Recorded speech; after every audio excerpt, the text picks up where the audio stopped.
I was doing the same thing, then I had to stop, like, let me compose myself. Good evening, good evening. Welcome back to The Real Precious. Happy Monday to all. Good evening, the actual king. How are you this evening, sir? Hey, I'm doing well. I think I got a lot more energy than you did Saturday night. I was tired. Okay. No, after that first hour, man, I was just like, it's time to go. I grabbed my keys. They all looked at me like, you leaving? Yeah. It's Hey, time to go. I love the progression of what you said on your Instagram page of how you danced, then sat down, and then you said that head hit that head. What you said that part, I said, oh, I knew it was a Real wrap life, then. real life, real life. Ooh, it's just like you just had that feeling where it's just like see, I'm not the one that's gonna be like, no, babe, let's stay at the party a little while longer. As soon as you say you ready to go, I'm like, all right, we out. No doubt. We out. Well. Welcome everyone. Welcome. Yes, we had a good time this weekend. I went out with my brother and some friends, and when it's time to go, it's time to go. That's why you should always drive your own car so you ain't stuck, y'all. So you not That part. stuck, okay? Because even though my brother did drive my car, because I told y'all when a man is around, I don't want to drive, but he was going to drive, it was going to be a separate car type of situation, but I was like, yeah, no, let me make sure my car is with me. But it was a good weekend. Today is Monday, new things, new day, new week. And we're going to celebrate in that. So if you guys have anything new to share with us, let us know. For all those who are new here and those who are returning, just to let you guys know, tonight is sponsored by jecreativehosting.com. So if you guys need a website and you need someone to host that website for you, definitely go over there and type in the code of HCM22. You'll get a special discount because you know me and I know you. Well, I don't really know you, but hey, you family. I mean, we're good. So definitely go on over there if you guys need a website done, and definitely like the video. Definitely subscribe to the channel. We have this men's panel every Monday night at 9 p.m. Eastern time. It is a men's panel, but it is an open panel, and so I do want to make that clear because I do get a lot of viewers who ask if it's just a men's only boys club type of situation, and it's not. It's an open panel. Hold Sometimes up. I will, sometimes I do forget to drop that link just because we just be so deep into conversation. But most times I like to drop the link after we do like our first topic. We're into discussion so you guys can give your perspective. But women are more than welcome to join as well. It's not just a men's, perspective. You guys are here. You set the foundation. We get your perspectives and things like that. But anyone can join in. Of course, if you like to be on camera, I do have to see your face behind the scenes. But if you'd like to go off a camera after that, you're more than welcome. So I want to make that clear as well. When I ask to see your face, I'm not asking because you have to be on camera, but I do need to make sure that you are a real person and that you're not coming over here trying to start no trouble because they get shut down real quick. Really quick. Okay. So those of the that are in the chat that got that wrench, use that wrench, child. Use that wrench. Okay. Good evening, Kenny. How are you this evening? Good evening, y'all. Good to see you back, Mr. Smith, in good health. Good. Yes, sir. Glad to be back. And hey, I have to give you your flowers real quick, man. I see that you out here in the community doing things. You met a pretty iconic person not too long ago, man. Hey, I love to see it, brother. Please keep it up.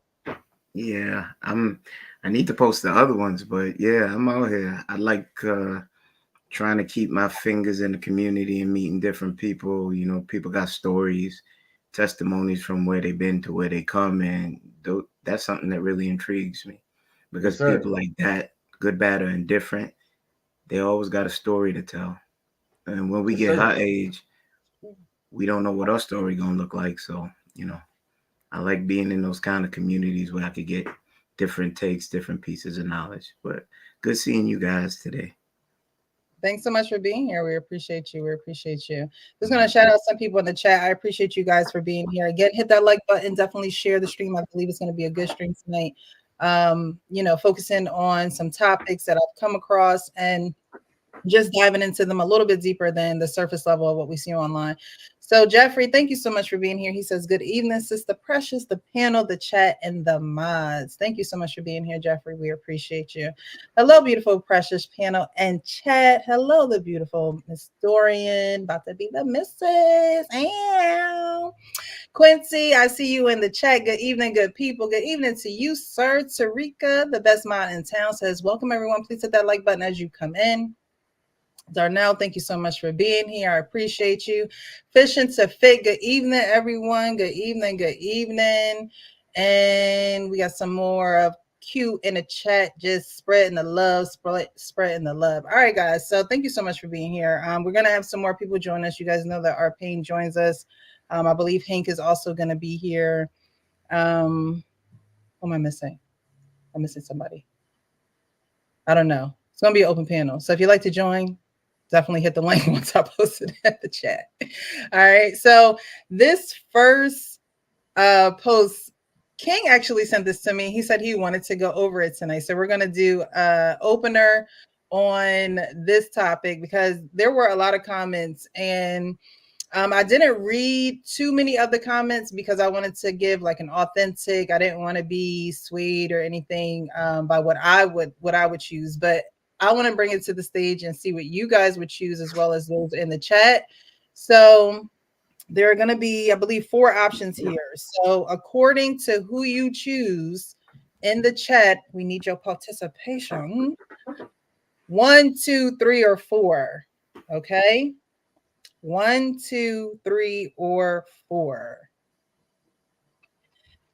All right. So it says, who y'all helping first? This is going to be interesting, right? So Granny, the spouse, the mother, and the daughter all hit this man up. All right. Granny says, hey, grandbaby, do you have a few dollars so I can get some food?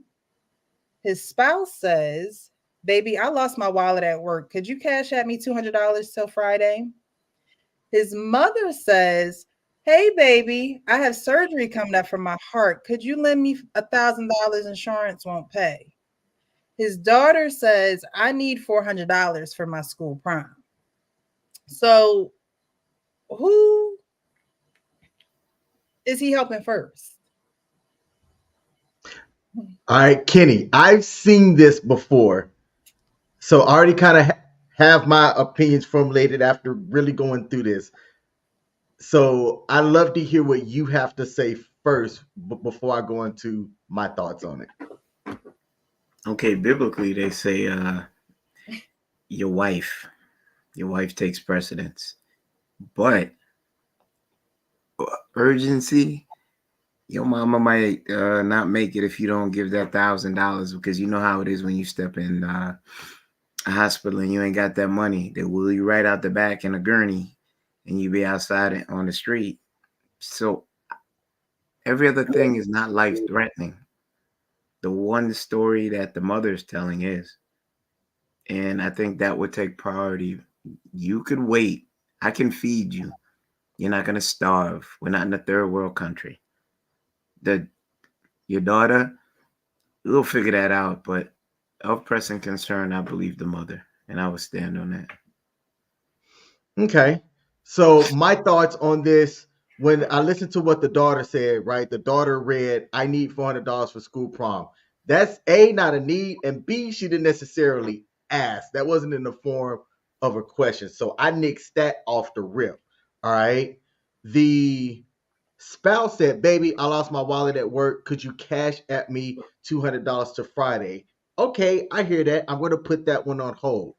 I felt as though the mom was a finesse for a couple of reasons. Here, the first reason is, baby, I have a surgery coming up for my heart. Could you lend me $1,000? Insurance won't pay. I'm a really logical person, really logical.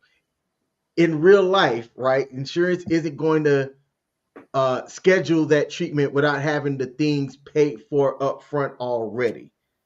And the second part to that is, the scenario doesn't say if the mother has a spouse, but I'm like, what's your husband got to say about you needing this $1,000 that they couldn't cover or whatever?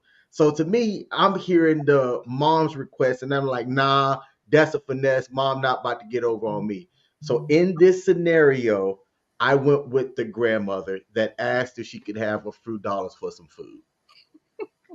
Granny gotta Mm. eat. Well, I get the points that you bring up regarding the mother. Um, if it was clearly stated, that's 50-50. Suppose she doesn't have a spouse. Suppose she's a single mom. I'm going by the information got, not the unknown. So I look at that. With children, most children are rude. They don't use please and thank you. You have to do that little tug. Who you talking to? And remind them of the pecking order in the house. So that seems like a typical daughter message to parents until you have to reestablish the order in the house. Now, as for the $1,000, I've actually known people, me myself, when they made errors, thinking that X amount of dollars were covered, and they came right in the room when I was on the bed and said, "Sir, this needs to be settled." And the way they was looking at me is Damn. like I could have got the next thing if I couldn't settle it, get dressed. This has to be resolved before that thing is done. So that's where I swing in the thought, the processing thoughts that I use regarding those things right there. Prince, Precious. Ooh. Somebody said, tell Granny there's food at home. Thought she ate it. They usually eat at the adult center, so you be good. You stole an apple and pear. Oh my You all goodness. right? Um, so it says, who y'all helping first? Hold on. I think I just heard somebody knocking the door. Hold on. She said, I gotta go check Hey, check the background. how are you? Hello, how you doing, everybody? Howdy, panel. Hey, what Good. up, Okay, Pain? All right. just in case. Oh man, I know you probably just hopped from BMU's panel, so you probably didn't see this, right? Have you been not listening all to? of it. Just the tail end, but no. If you could play it again, Okay, check. so it's actually not a video. Okay. It's just a photo of a man, and he has been texted by his grandmother, his spouse, his mother, as well as his daughter. And the question is, who is he helping first? Right? Uh, So his granny says, hey grandbaby, do you have a few dollars so I can get some food? His spouse says, baby, I lost my wallet at work, could you cash at me $200 till Friday? His mother says, hey baby, I have surgery coming up for my heart, could you lend me a thousand? Insurance won't pay. His daughter says, I need $400 for school prom. So who should he help first? Who you his got, wife. our Pain? His wife. Why? Well, listen, it's simple. Well, first of all, her request was reasonable, but that's his wife. He's got to live with her. The rest of them, after I take care of my wife, then I'll go through the pecking order. But my daughter would be the last on the list talking about $400 to frolic with or something, whatever she said, prom. Yeah. I take care of my mother, if she's got some major like that. But if it's a surgery, it's probably not that. I mean, the money can be dealt with not immediately. So it's not an immediate need. So and when I say immediate, it doesn't have to be that day. Right. So the wife is, well, first of all, in a lot of instances, the wife is hands down the one that I'm going to go to first. Unless my daughter was in some kind of danger. Hmm. That's an easy one. As far as I'm concerned. Um, I, Hey, I I would say that too, and you guys were talking about how the grandmother, like, you don't know if she has a husband or not, and things of that nature. And in that scenario, you would think, like, let me help my mom, her heart, it's $1,000, and not to say that you're not going to help her, but the question says, who do you help first? So it's not, pick one and the others fail behind, but it's who do you help first? And I think it's almost like that conversation, who eats first, the man or the children? Now, and what do you think about that question? Who eats first, the man or the children? The man. You, Janet, you going?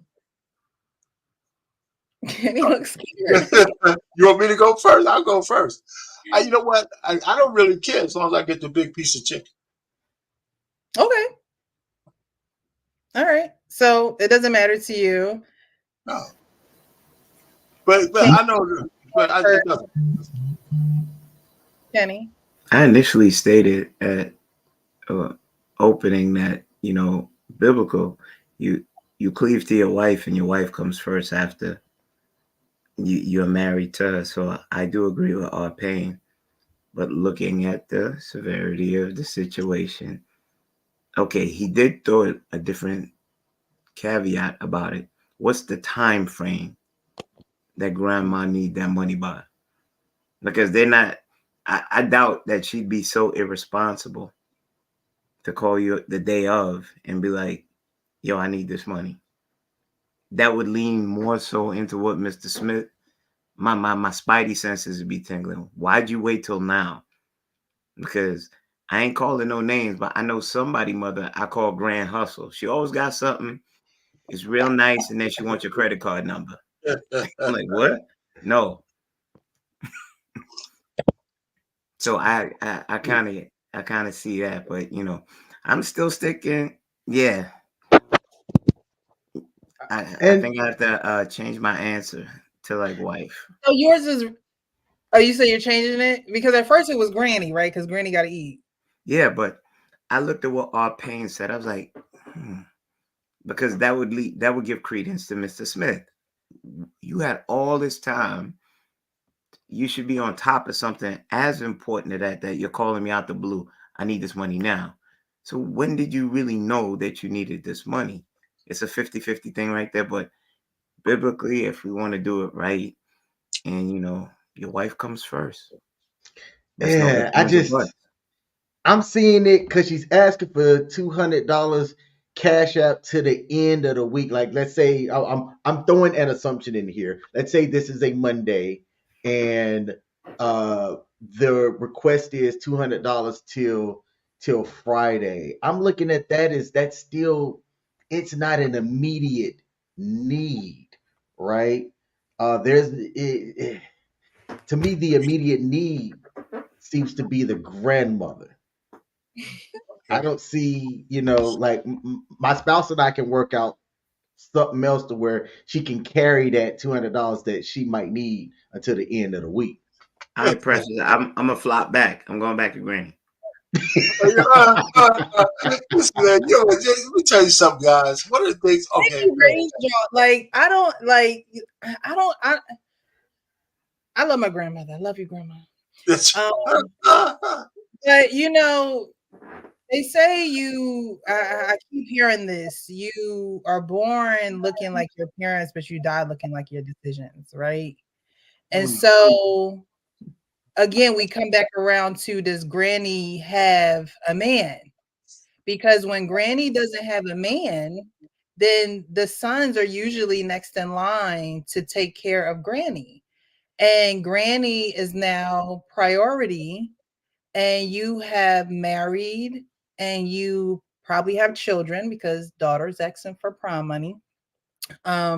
So I, I'm not saying don't help grandma, but grandma may have made some decisions as to why she's where she's at. How is Granny eating every day? Granny raised kids. Granny told them kids, make sure you got what you need, work, get married, do, whatever. So how is Granny in this situation? And like I said, I'm not saying don't help Granny. It's a fair question. But Granny, why are we here? Sometimes we don't have these honest conversations with family members because we feel obligated, because they're family, that we gotta jump at they beck and call. And that shouldn't always be the case, because when it is, then they become reliant on you. And then when you join with someone and you're trying to become one with them, y'all gonna be bumping heads because like, nah, that's my mom. Nah, that's my, and somebody has to stand strong and be rooted in some type of principles. So you hit on it. I don't know if you finished, but you hit on it. Listen, I mean, and this goes out to all you people who want to have a long lasting marriage. Okay, your wife comes first in almost everything you do, and especially in these kind of decisions like that, because they don't forget. They don't forget. Right? That you had wait a minute now. You had a choice of her and your mother, all these people you love, but this is the one you committed to stay with until you die. Right? So even though this doesn't raise to that kind of level, they still don't forget that you made a choice somewhere other than them. If she knew about the other choices, now she might not have. I'm assuming that she did. So let's say she knew, but if she doesn't know in this scenario, but if she knew, you would never. I mean, she would. She might not throw it up at you right away, but it's back here. Those are the subconscious things you don't want. You want to avoid. So, but that's not real. That's not why I said what I said. But that's another. But that is a part of the reason. But in the scenario as presented, that was an easy one for me. I mean, I don't see, everybody else I can handle based on what the information we know. I would take care of my wife, punch that ticket, boom. I don't, you don't even have to worry about paying me back, baby. You're my wife. And then everybody else I'll take care of in some order. My daughter would be last because she's talking about a damn prom. So Blaze McCrory Blaze says, but she's the one who forgot her wallet. LOL. Now, Blaze, play these petty games, okay? Because she may have forgotten her wallet, but there may be other circumstances, and she needs you. And of course, as a man, you analyze and you assess what's going on. But when you start doing stuff like that and you go the tit for tat and the back and forth, no, it's she knows she forgot a wallet. You know she forgot the wallet. Some things you just gotta let just roll right off. You just gotta let it, because at the end of the day, she's the lesser of you, and there's gonna be times where she's less than you. I have a question for R Pain. The way R Pain speaks and what he said about your spouse, it sounded like to me the spouse can be I think the right word is infallible, meaning that incapable of making a bad decision themselves, and you're still going to just go with that request because it was your spouse that made the request. I don't think that uh, Okay, marriages should no, operate that way. I'm Like sorry. there should to wrap it, there still should be a checks and balance type situation to where you can hear the request and go, I know that that's my spouse, but this ain't a priority. Okay, no, listen. Okay, based on what you said before about infallibility, right? The fact that you make concessions for your spouse is because they're fallible. Nobody's perfect, right? So I don't, so this situation to me is benign, right? But and this is why I think people give up on marriages too soon, because they have expectations of their spouse that's not real, right? So your spouse is going to bless. So we didn't have some issues where we had a lot of headbutting, but she's done some shit that really was like, holy shit, man. This is going to take me maybe a year or so to recover from for our family. But I said, you know what? I never caught, so I said, well, but it was something that was recoverable. So from that standpoint, you admonish, you say, don't ever do this shit again, and this kind of stuff, and then you move on. And that's how, and if you want to stay mad, because none of it elevated to the point where I wanted to leave this woman, because the what she put into our marriage far outweighed anything that one little hardship. Right. So, I mean, we got to look at it. Now, everybody's case is different, but my tolerance level was pretty high because because of the things we've been through. You know, so I mean, Joe, but this not say it has to be critical, but everybody's infallible. If you don't have the grace for your spouse, who are you gonna have it for? Just say you're scared of your wife. Her knuckle game's still superior to yours. You know, but but the point is, I hear you. I know you're kind of joking, but you know, being as close I am to my wife has nothing to do with my leadership. You know, I've never felt that it was ever under attack. You know, so, but I hear what I spoil my wife, man. Shit, what can I say? But I do, and she caters to me unrelenting. She caters to me like crazy. So what can I say? We have a match made in heaven. All right, hey Hank, what's going? What up, Hank? What's up, Hank? Good evening, Hank. Hello. How y'all doing tonight? Doing good. We're Amazing. topic. Right on. Have you been listening to the topic of who should be helped first between grandma, spouse? Yeah, I don't know. I heard people picking grandma's spouse. I don't know the reasons why. I didn't get to hear that part of it. I'll bring it back up. It's not a video, just something that I was reading. Can you see that? So Granny says, "Hey, grandbaby, do you have a few dollars so I can get some food?"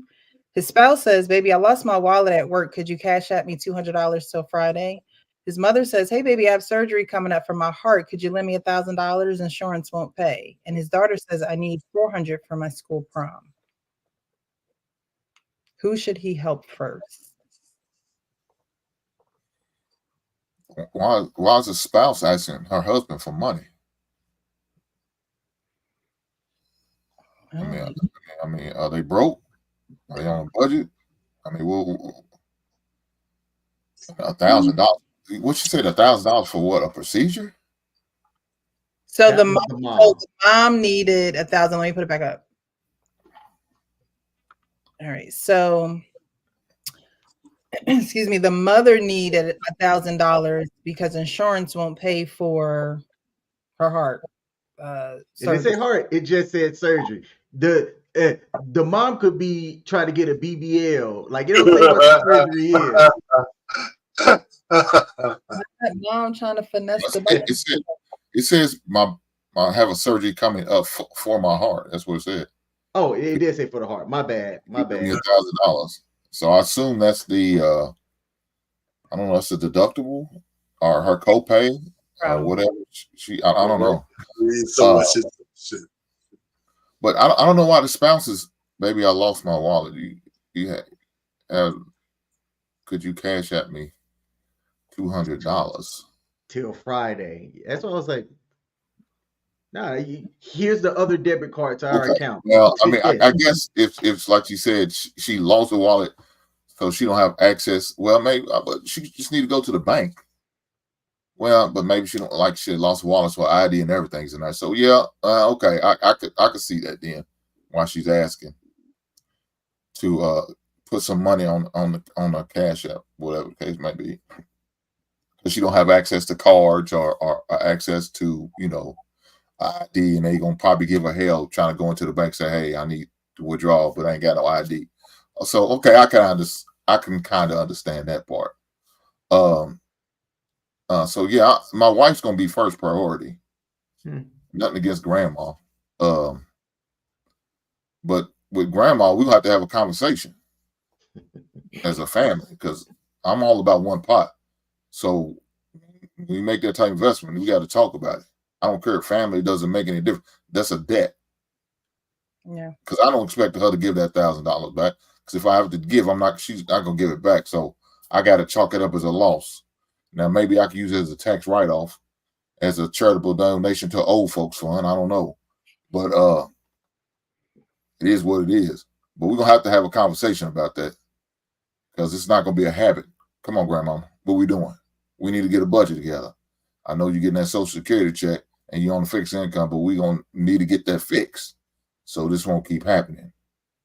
And if your insurance is not covered, we need to look into getting a better insurance or some type of gap insurance or something for grandmama. So this won't continue to happen. As far as a daughter, uh, baby girl, unless you're in some extracurricular activities, $400 for prom just to go to prom. I don't know what you're getting. Does that include a prom dress and tickets and everything, or is it just It, just for everything, hair, dress, everything. I mean, it's prom, you okay? know. Well, baby girl, if you're not in no extracurricular activity where playing on sports or academic activity or band or something like that, you can get a part-time job, baby girl. I mean, there's nothing wrong with that. There's nothing wrong with you earning your way. Whether it's babysitting kids or you going to work at Cane's or Chick-fil-A. I heard they both paying good. You can contribute, and I will do a deal. I say, whatever your prom is, me and your mama will pay for half, and you pay the other half. It's called learning responsibility. So that's what I would do in that situation. But I guess I supposed to pick a side? Okay, well, I guess the side I'm gonna pick is my wife First, because yeah, she's gonna be first priority because she's in dire need. Your surgery, I'm sure, is scheduled. So unless it's the next day, you can wait. But we're gonna have a conversation, me and my wife, and talk about this. Granny, about to have his procedure. She's asking to borrow 1,000. I don't expect to get it back. So we need to look at this as a loss. If she decides to give it back to her, that's appreciated. But I don't expect it back. And so, are you okay with us doing this? And go from there. all righty. Thank you, thank you, thank you. Sean, how are you this evening? Are you there? Yes, I'm here. I'm all right. Thank you for asking. What's up, fellas? What up, Sean? What's up, buddy? All righty. Have you been listening to the conversation thus far? I just came in, and when you put me in is what I heard, but I am familiar with the question that you're speaking of. I just didn't know the details as far as Granny needed $1,000. Yeah. So Granny needed Granny needed snack money. I'm just kidding. Hey Grim, hey, But that's you what have I read. But and my answer you need immediately, your bingo money. yeah, my answer was immediately Granny because that's the least the least one, which one would you do first was the question. And it was Granny because that's the one that I can just go ahead, handle, go get something to eat, Granny. And then the rest of them were a little bit more in depth as far as my wife's surgery and my daughter. Those two will have to go. My wife is first and then my daughter's prom second. But Granny wasn't even really a factor. That's why I put her first and just handle her, get her something to eat. She needed a little change to eat. Here you go, Granny. That ain't gonna hurt my bank or hurt our bank. To Hank's point. So I was like, all right, cool. Here now, let's think about the bigger things. But if Granny needed $1,000, that's why I thought y'all it might have been said. Then that's a whole different conversation. Okay, so let's go back a little bit. So Granny needed a few dollars so she could get some food. His spouse lost her wallet and she asked him if he could cash app her 25 or $200 until Friday, excuse me. His mother is having surgery for her heart and she asked him to lend her $1,000 because insurance won't pay, and then daughter needed $400 for prom. So it's his mother who needed the $1,000 for heart surgery. His spouse lost her wallet and needs $200 till Friday. So then, with that being said, in that order that you said it, it's still appropriate. Head off, Granny, go get something to eat. Give my wife the $200 to what you call it till next week. The mother, I'm going to speak to how we can get up this $1,000 to get you for your surgery. Get more details in reference to when you need it, because like he said, it probably isn't something that's sudden. It's probably something that will have time to accumulate, and if she just needed till Friday, I could speak with my wife and we could say, "Hey, mom is in need. What you got on it? This is what I can get, or what I have saved, and then I know it's our savings. Can we do it comfortably?" Is the question that will be answered, and the prom is really the last of my concern. It's like, yo, like Hank just said, you get a job. I understand the importance it is to you, but it's with all of the other factors being your grandmother's surgery, which is really the main thing. uh it's really not as critical as you might make it out to be, regardless of how you feel. So I would be like, all right, how are we going to take care? Matter of fact, go get the job so we can help grandma out, is what I'll be leaning more towards in the prom, if we didn't have it to help grandma out. Okay, so you're saying that you would help grandma first, then mom, or did you change it to No, no, mom? no, no, no. I said grand. I know what you said. I said, Granny, here's your little your little change to get something to eat. You're taken care of. Then I'll go to my wife. She need $200 till Friday. Cash app her that immediately. Here you go, baby. And when my wife get home, we're talking about mom who needs the surgery and who needs the most money, which is $1,000. And I'm like, all right, yo, how are we gonna get this thousand? Do we have this thousand? Whatever the case may be, we're discussing that as a family, and trying to determine how we could be beneficial there. And then the prom is the last of my concerns, because that's one down the line, probably $400. Your prom dress, okay, we'll get that. Let's work on Let's work on whoever need to go in the hospital. I think that was a mother-in-law or grandma to my daughter. That's who I was talking, grandma. That's Let's go help out granny to my daughter. Yo, you go get a job, because if we need it collectively to help grandma to get her surgery, then as a family we're gonna come together and get those funds for her, and then your prom will come. So priority in that order that you laid it out in. Okay. Now, as far as Granny and I'm going back to this because of course you said, you would ask your wife, hey, what can we do, and how much can we afford to help out? What happens, I believe there's a cycle that continues, because when granny don't have the sons, or the sons can't produce, then what happens to granny? What exactly happens? Who helps her? Who then comes to her rescue, or who then picks up that tab that she may need picked up? Who would she run to? Would that be the state? How does she then get help? Uh, Good question, and I guess we can assume, but there could be other siblings, there could be other relatives, there can be government help. There's a lot of different options that can possibly be available. But Mhm. let's just say if we don't have it, we don't have it, and Right. if we don't have it, then we have to explore those options anyway, and that's when we still put our heads together to figure out how we might be able to get it, whether it be through our pool of resourceful friends, whether it be through government and us finding the right agencies that can possibly help us out. If it's through getting another job within our immediate family to try and offset what she can't afford. I mean, if we're not available, it still needs to get done, and um, available financially, it still needs to get done. So I would say we still have a lot of work to do ahead of us, which is trying to help out the community, which is our family. And I'm only asking just because there are a lot of women who do not want to get married. There are a lot of We talk about this all the time, right? There are women who still want to get married. I'm one of them.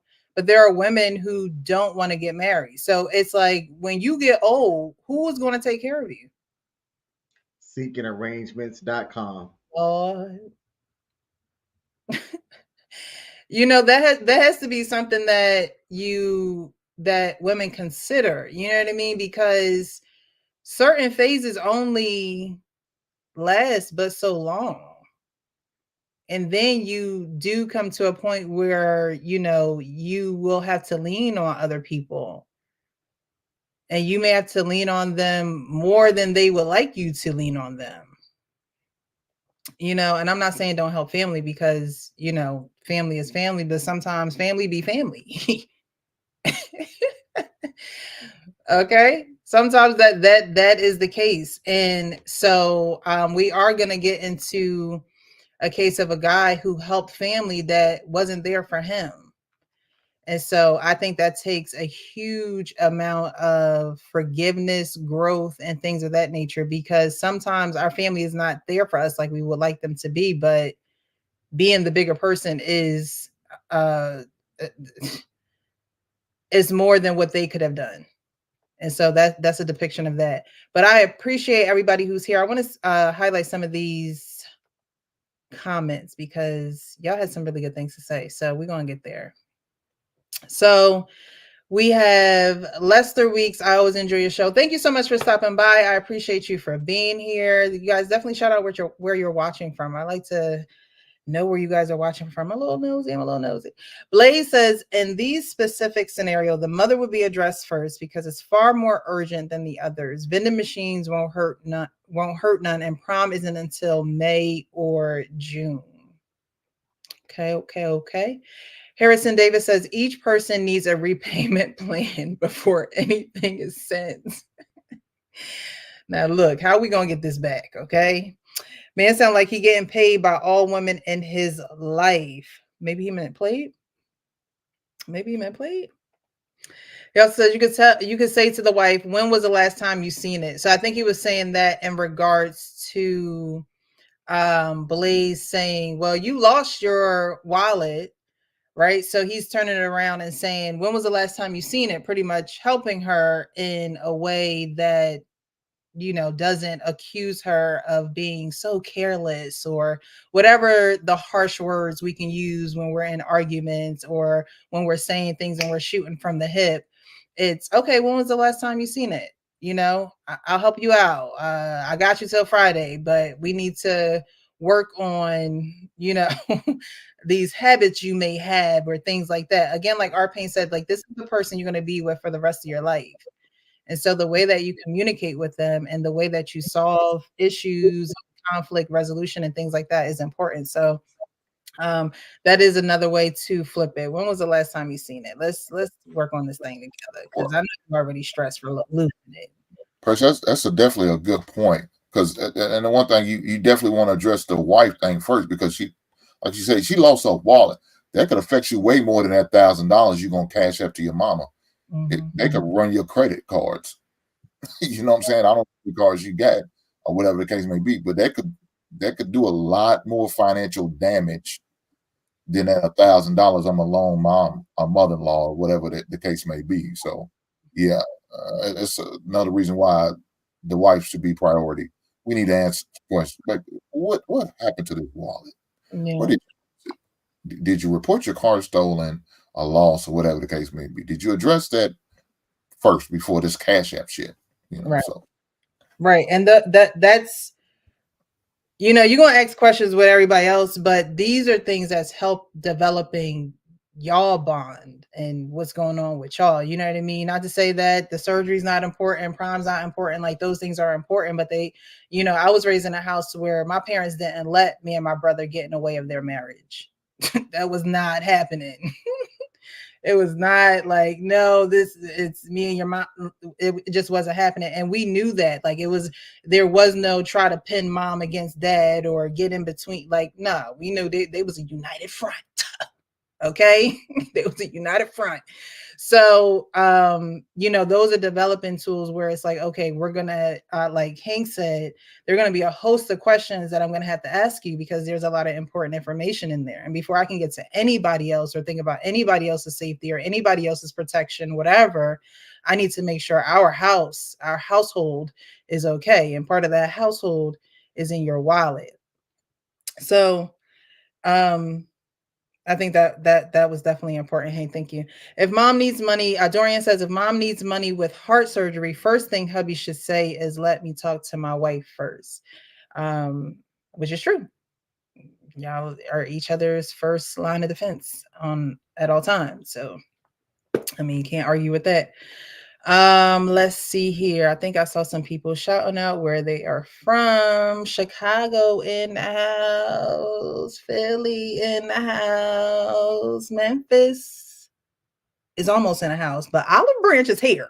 Okay, Olive Branch is You might here. as well call Olive Branch Memphis. It sniffs it. It's right there.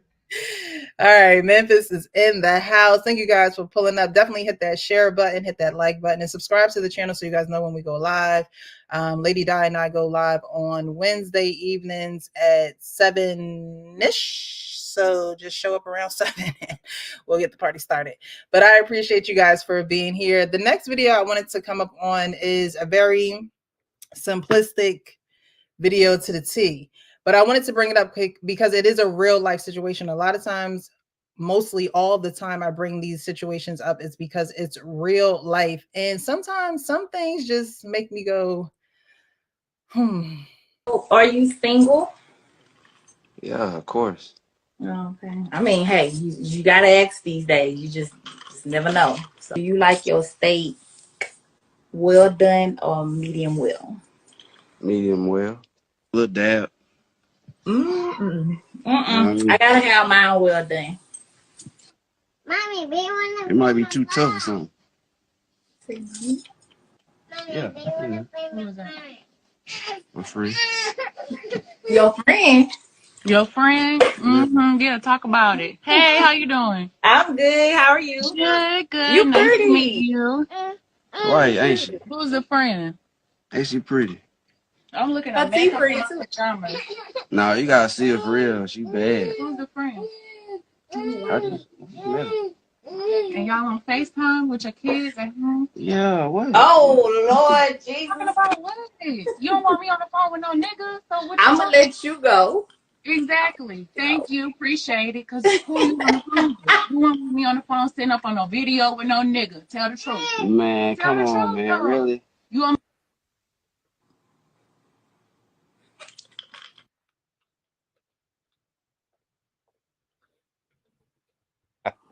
why? My question is we got the men up here. So I'm asking you why? Because this behavior, it are men, my question is, are men like this a lost cause? Because she asked the question clearly in the beginning, are you single? You know, you never know. We got to ask these questions nowadays. We got to know. Oh yeah, for sure. For sure. For sure. He is in the house with the woman and the kids. How slow can you be? So are men like this a lost cause? Because y'all know I be an advocate for the brothers, but there are just some things, and it's crazy because it was a virtual date or a FaceTime, whatever you want to call it. If there was no video, let's just say he was in another room or another state, who knows? Where there was no video, no visual, she probably would have still been talking to this guy, and maybe that she, don't hear the kids or whatever. And then there would have been a time that comes up where it's like, wait, did I hear kids in the background? So, but why is the lie so Precious. the audacity? I think you pulled this video up purposely from our conversation from last week. Because last week we said, Hink said it very clearly. Yeah, we live to get so to answer your question, why? To get the panties. That's why. Very clearly, very distinctly, he said, "Oh, she real fine." He told his other lady, so he was trying to get the panties. Now, I was arguing that last week, and what I've learned since then is that this a friend of mine, he distinguished it. He said, "Nigga shit and man shit." Now, we all have had and have been and have done nigga shit. We grow into man shit. And I think where we are now, we speak on men shit. But that was some nigga shit that we used to do when we are younger and things of that nature. And why? There is no reason why. The reason why is because we just want what we want, how we want it. Period. I applaud that lady for doing the right thing. She didn't continue to listen to that dude mess. She immediately was like, wait, hold up. What's going on? And you know what? I'm done. I'm out. Ladies, if you catch any guy trying this foolishness, don't get that man time. All right. Like they're those type of guys like that, I would have no problems if they just jumped off a bridge. Ooh. All of them can just line up and get to a bridge and jump off the bridge, and they be doing the world a favor. They be Oh my doing the world a God. favor. I can't stand fraudulent ass ninjas like men like that. Ah, Jesus. So who gonna be there for the hoes? They'll course correct.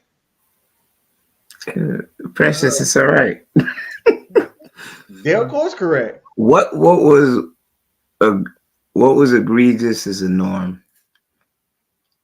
You understand? We have too many of those situations prevalent, and that's like hood love, and it's so dysfunctional. It's so out of order. There's no structure, and he's emboldened. If he did that with that lady on FaceTime, you think that's the first time he did that?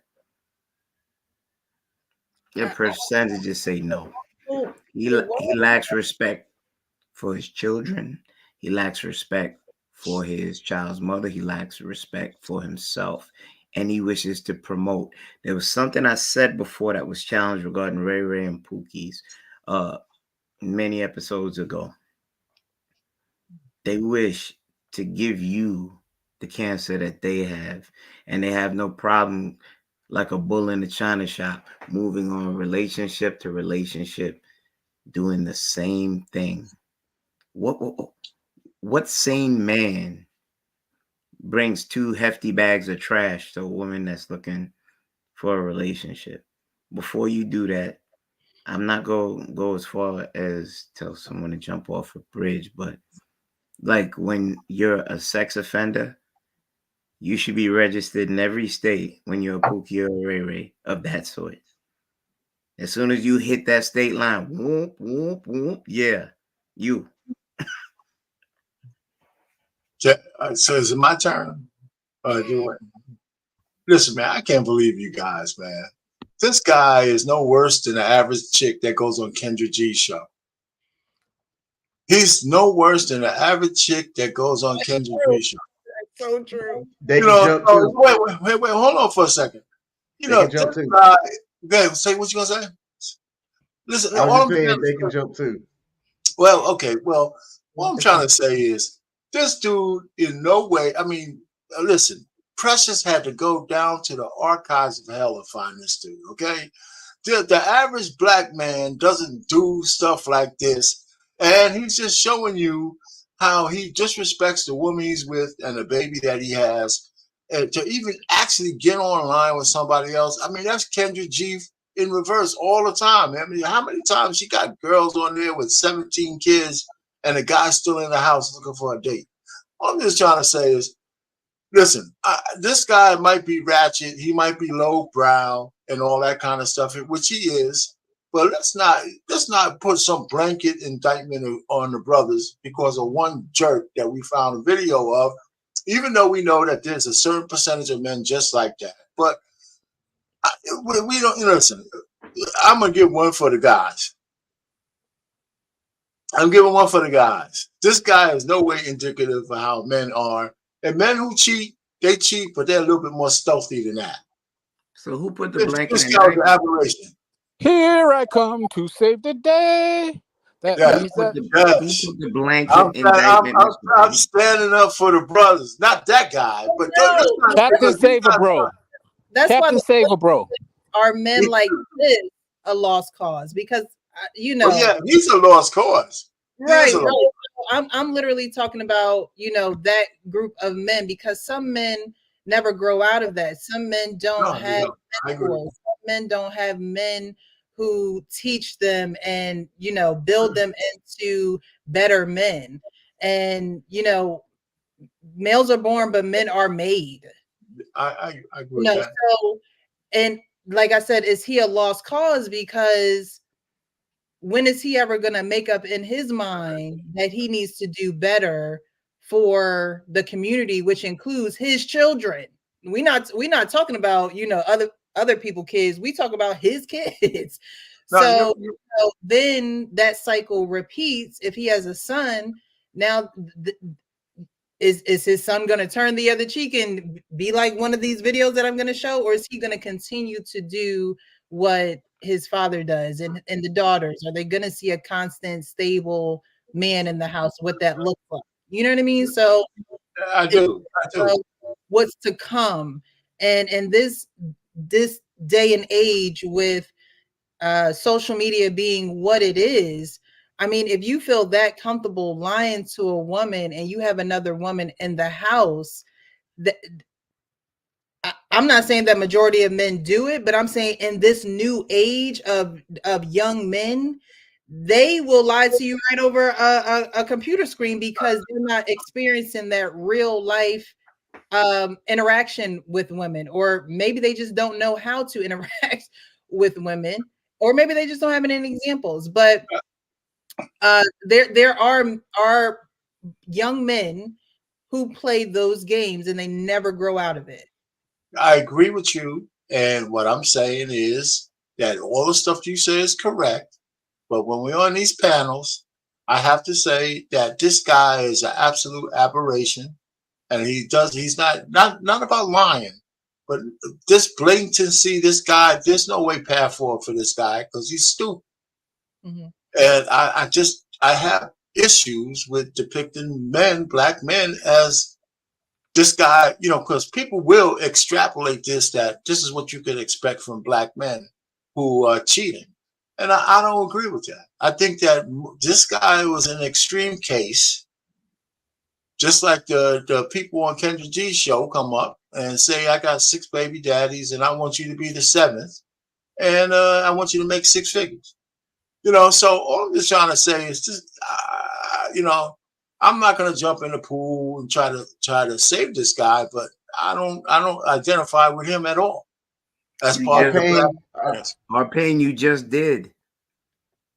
If you say so. I don't think so. You said it's an aberration. Words mean things. Yeah, he's an aberration.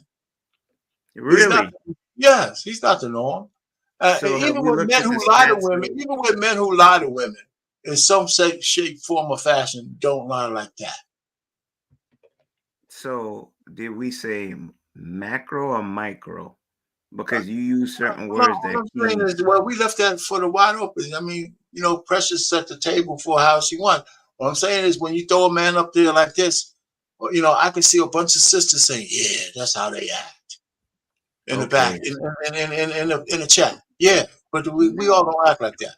I think people extrapolate shit that they see on YouTube. I do. I mean, the dude in that video is a low quality Derek Jackson. And That's it's essentially identified to him only. That's essentially He could have what been a Derek white Jackson dude. He could did have as been a well. Chinese dude. He could have been anybody. But when you put a black skin on them, people extrapolate that to say you could expect that from the typical black man. I don't agree. Because when we have these conversations, the script is me being triggered. This is me being triggered. Yeah, and how you feel as though not you, but those who watch, this is the typical woman. You know what I mean? So what's good for the goose is good for the gander when it comes to certain behaviors. We're not saying all women or all men or everyone, but when those behaviors are in the community, we can't have a blind eye and say, well, most men aren't like this, so we're not even going to address the issue because everybody's not like this. When those answers that spread in the community, and the good men don't necessarily want to be around that because they don't want their family affected. They don't want their community, what they have going on in their immediate circle and radius. They don't want it affected. And so they do, go out to the suburbs and things like that. And so this community of a man who does not have integrity, does not have someone to say, hey, look, what you're giving, because we talked about this last Monday about what men give, women are going to multiply, right? And so I can hear what you are saying, Arpain, when you say, oh, well, they're going to look at this video and say, well, all of them are like that. And that's not a truth. It may be, an opinion for some people, but when women multiply, that is what they're going to multiply. So you pointing that out is, relevant, but at the same time, it doesn't mean that it's a fact. Just like when the men point out that, oh, that's just the typical woman. That doesn't mean all women are like that. It's just like, no, that behavior that she's displaying is spreading. And so the behavior that he is displaying will spread. And it may not be the lie of I'm single, but my baby mama and my kids are here. It could literally be I'm single, but I'm in a relationship, and they may not have kids to show that there was, a definite bond between the two. But there are men who lie about being in relationships. There are men who are not honest when a woman asks him a question. And so, it's not necessarily the man, it's the behavior in the man, because the man can be made into a man who has integrity, a man who will respect, a man who does, want to be a productive part of his community. And when I say community, your community starts with you and in your family. And then you spread out, and then you give the gifts, and then you share what you have. But there are men that have this behavior. And so, I'm never going to attack the man, but the behavior in the man can be changed. And so, since we have this men's panel, I appreciate everybody's perspective. And I think Sean was going to go, and I apologize because I think I cut him off. But Arpane, I just wanted to point that out, because I know, we want to, always shine the light on what the good men are doing and how they are showing up in the community. But if we don't, I hate to say it, but you got to kill the cancer. No, But I'm with you. I'm with you. like this a lost cause, because so many people, turn that blind eye, or that's not my problem, whatever. It's like, is it a lost cause? Go ahead, Sean. All I was doing was relinquishing my cape of Captain Saver Aho to my Captain Saver bro over there, and so that he can soar through these wild blue yonders, saving these men. But because I mean, that's the point that I made last week, and I think we need to. It's not about not holding a woman responsible for when she does things that are similar. It's about, if we're going to call ourselves leaders, taking the leadership and responsibility, not just conveniently. And a lot of times we do it conveniently when it's appropriate and when we feel like it. And I'm like, yo, that's why we fail so often, because we got to stand on it. If we're gonna be leaders, then we got to change our ways. We got to check men like that. We got to be able to say, yo, that ain't cool. That's some F boy stuff.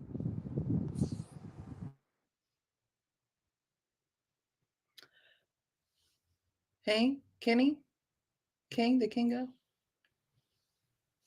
With this, I did. I think this is a teachable moment. I don't want it to ever be. I respect all pain, but words are aberration. It's not a factor. You have girls. There are other people, dads with girls. Good structure, good home family values. You want to be able to teach them the warning signs of what's out there, what to stray from. Keep from evil tongue and evil company. This is cancer. This is prevalent. It may not be on the largest scale, but it is there. You want to be able to arm, say, our sisters, our aunts, our female friends with enough ammunition and knowledge, because a lot of women are like lemmings and they lack certain abilities to read the room. And they could be in a situation where they thought they found something good, and then once you peel it off, it was rotten. This man actually showed to us how he could disrespect his child's mother and his child, act like they're not in the room, bold-faced lie to someone else he wanted to be a vampire to. This has to be taught. We can't use words. like aberration. We have a responsibility on this panel. We could joke and laugh, but certain things are very serious until it hits your home. It's in your house. Then you're taking care of kids that were made by decisions that shouldn't have been made. Now I land my plane right there. Well, look, I know in this situation, this dude ain't got no respect for that woman. None at all. I mean, it shows to do that right there in the same home that she's in with the, look, the kid, there's nothing wrong with that. Single parents going to date. If you're single, got kids, you're going to date. That's not an issue. The issue is that you have a whole woman there that she more likely they probably live together, and he's doing all that just right there. If you're going to do all that, be discreet about it. He's not even trying. That just shows no respect for him. He doesn't care. And then she called him on his bullshit by saying, "Well, you wouldn't like it if I was talking to some other dude." No, he wouldn't. No, he wouldn't. Probably ready to fight her and the dude. So everything about that was bad. But she needs to leave. I don't. I'm surprised she was as calm as she was and laughed it off as she was. She probably should have laid hands on him. She probably should throw some of them Al Green hot grits on his ass. Truth be told, he had no respect for your ass at all, at all. That's crazy. So, yeah, she probably need to leave him right there on the spot while he was on there. Oh, okay, so you're doing, and you know what? And her all this, she should have been packing her goddamn clothes up while he was online enjoying himself, yucking it up. Yeah, she should have been packing her and them kids' clothes and getting up through. He ain't got no respect for you, man. None at all. So Jason Wright, he didn't even flinch when she came in. Who are you talking to, my friend? Listen, they ain't together, man. She's just his baby mama, and she's there for the night. Whatever. I mean, that kind of respect means that her calm demeanor was completely anti-hyena, right? I mean, she seemed like she's seen that before. And it's the only thing she said is, you wouldn't like it if I did it, regardless of our relationship. And she was right. That even if they didn't have a close relationship, he wouldn't want her to disrespect her like that. So she is correct in that manner. But I don't think they're that close. Because most women, especially, I don't want to say especially black women, most women wouldn't accept anything like that. And her reaction kind of gives you insight to how they deal with each other. Because she was calm as a cucumber. Here I come to say. Listen, the guy's ratchet, okay? I'm just trying to say the situation, I mean, this is an extreme case. And listen, I'm going to step up Are here. you single? Brother. Go ahead. Hold on, I'm gonna play it one more time, okay? Because I mean, the first question right off the bat: are you single? What's up? So, are you single? Yeah, of course. I mean, hey, you gotta ask these days. You just never know. So, do you like your steak well done or medium well? Medium well. Little dab. I gotta have mine well done. It might be too tough or something. Not bad. My friend. Your friend? Your friend? Mm-hmm. Yeah, talk about it. Hey, how you doing? I'm good. How are you? Good, good. You Nice to meet pretty. you. Right, ain't she? Who's the friend? Ain't she pretty? I'm looking. And they gonna say, "Ain't she pretty?" You lie. But man. On this side now, ain't she pretty? Yo, can I have my cake back, Payne? Give me my cake back. Tea pretty too. No, you gotta see it for real. Then got old girl in an uncomfortable conversation, compromising the situation. Oh, her teeth pretty. It's like, what do you say? You know? She bad. Who's the friend? I just met her. or a baby? And y'all on FaceTime with your kids at home? Yeah, what? Oh Lord Talking Jesus. about what is it? You don't want me on the phone with no nigga, so what you I'ma talking? let you go. Exactly. Thank you. Appreciate it. Cause who you on the phone with? Because this ain't the first time, but we gonna get to that, sis. Thank you for dismissing yourself. You want me on the phone sitting up on no video with no nigga. Tell the truth. Man, Tell come the on, truth, man. though. Really? You want Oh my God. Oh, I applaud the sister there. She was cool as a cucumber.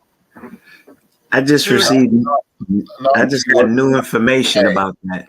hey, there wasn't nothing cool about it. She was about to get ratchet. She just cut the camera off. That's why you didn't see it. well, yeah, well, you extrapolated that. We didn't see it. You extrapolated. That situation's more than just a baby mama. Because when she threw that in his face, talking about, you wouldn't like it if I get a man and how he's dressed. Come on, man.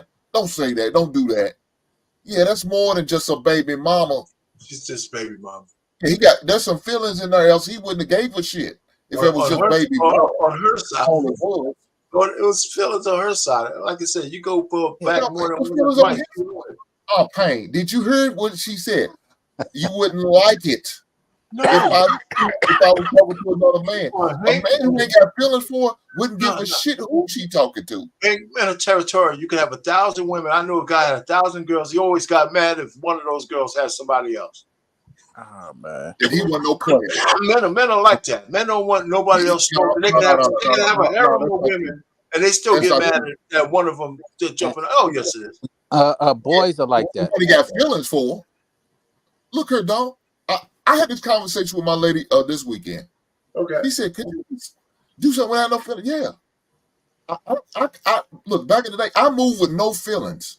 I would knock a woman down and didn't give a goddamn about how she felt. I agree with that. I didn't care. If she had another man, I didn't care. So I don't know what you talk about. Oh, no, he had feelings. He had the other girl. One and done, Hank? Or did you have any? Or were they one and done?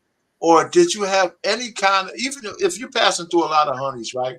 There's some honeys you have a relationship with, but you go back and forth maybe 2 or 3 times when it's convenient. You still don't want I wasn't planning on disclosing all my whorish behavior tonight. You're a new man, Hank. Yeah, I'm Let's leave that in the past. I'm a changed man, saved by the blood of the Lamb, baby. Pain. Let's use your narrative. Okay. They aren't that close. He still could have had the decorum. Yes, I agree with do it at another time, to have that phone call at another time. And I agree with that. Right. So there are no I don't see anything to give him credit for. If you can't have decorum, then that means you need maturity. And if you need maturity, you need to reflect that because you have a kid right there. What I'm trying to say that's is growing into that. Well, forget about the kid, okay? It's the woman.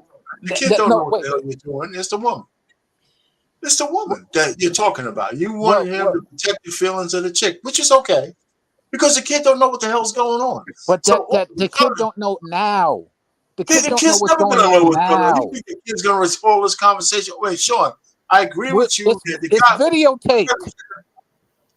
Did you not see it? What we just saw? The kid is going to see that at some point in life. No, he's not. Okay. First of all, no, he's not. You being real naive, thinking kids don't see it. No. You think the kid's gonna see all? Out of all the shits in the internet, the kid's gonna find that one little piece. 18 years from now, stop. Wait. Listen. I'm not defending the guy's behavior, but I'm just saying, you guys. Video. I'm sorry. Go ahead.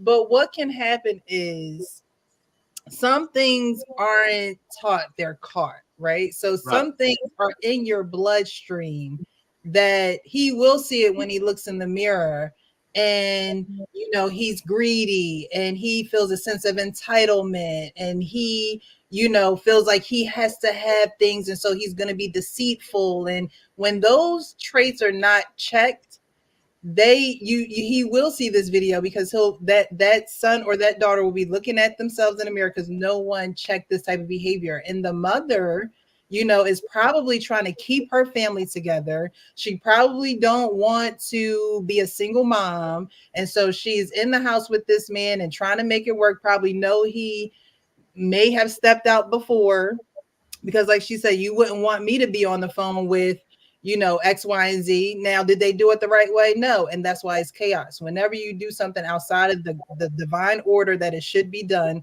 there will be chaos. There's no skirting around it. There's no swimming under it, trying to hop over it. No, there's going to be chaos.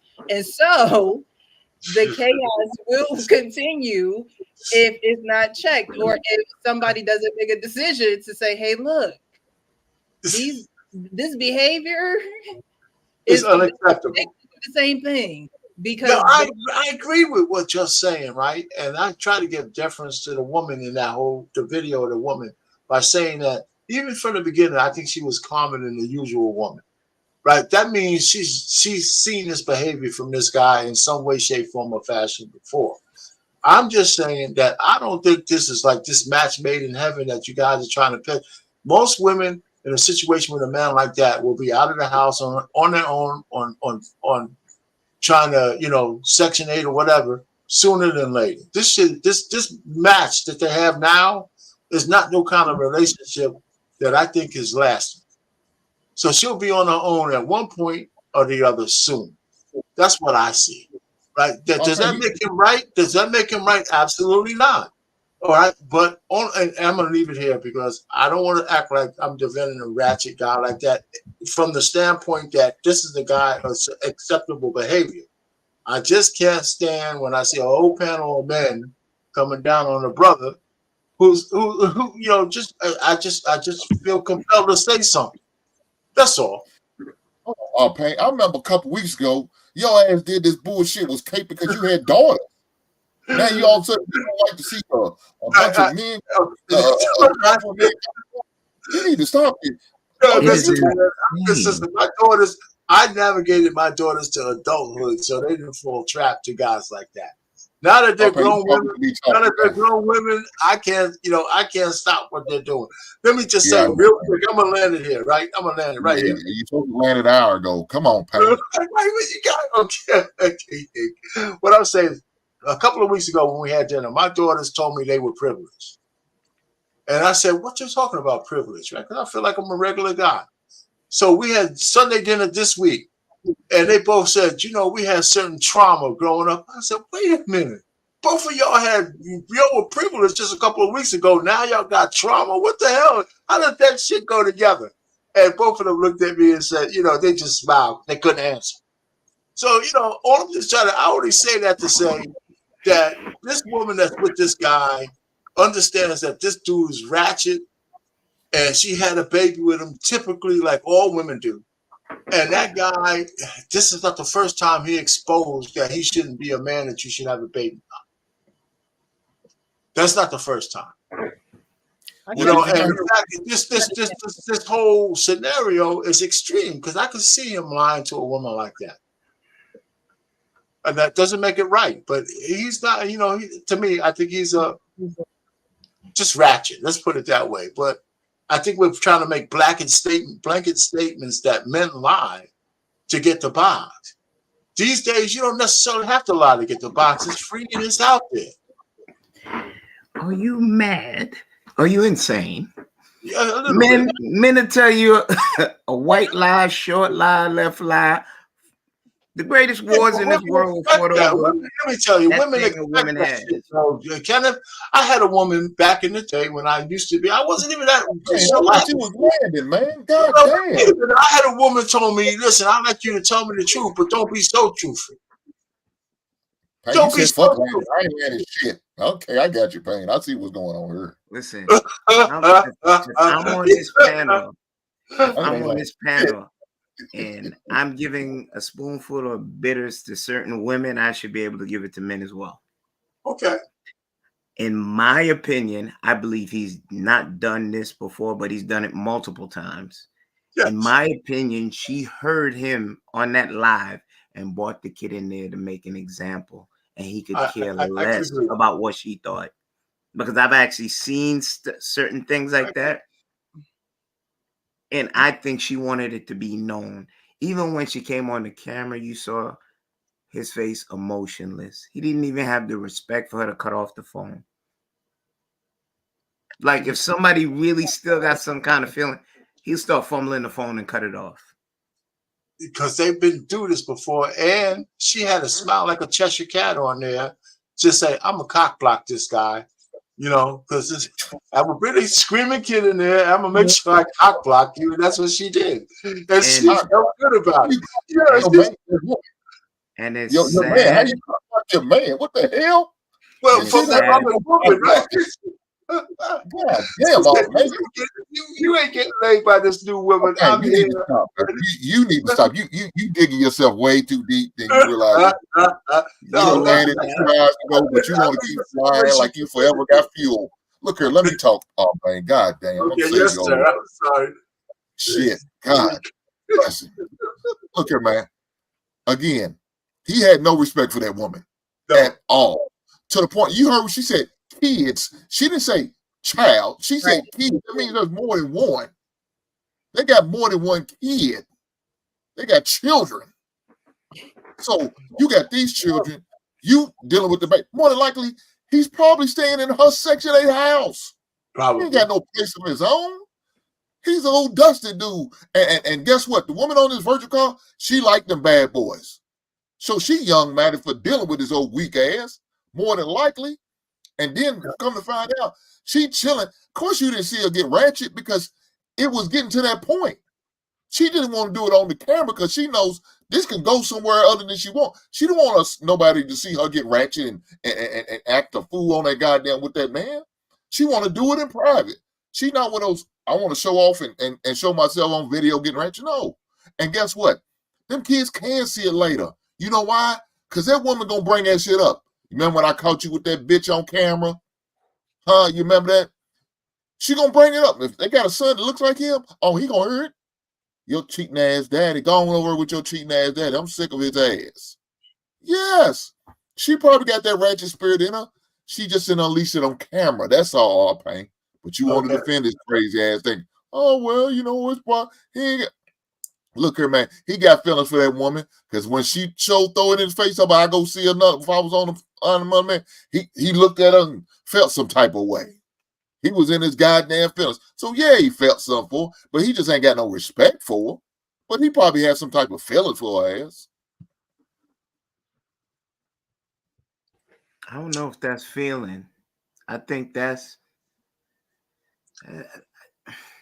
I would beg to say that a man could go out there and make 99 offenses. A woman does one thing.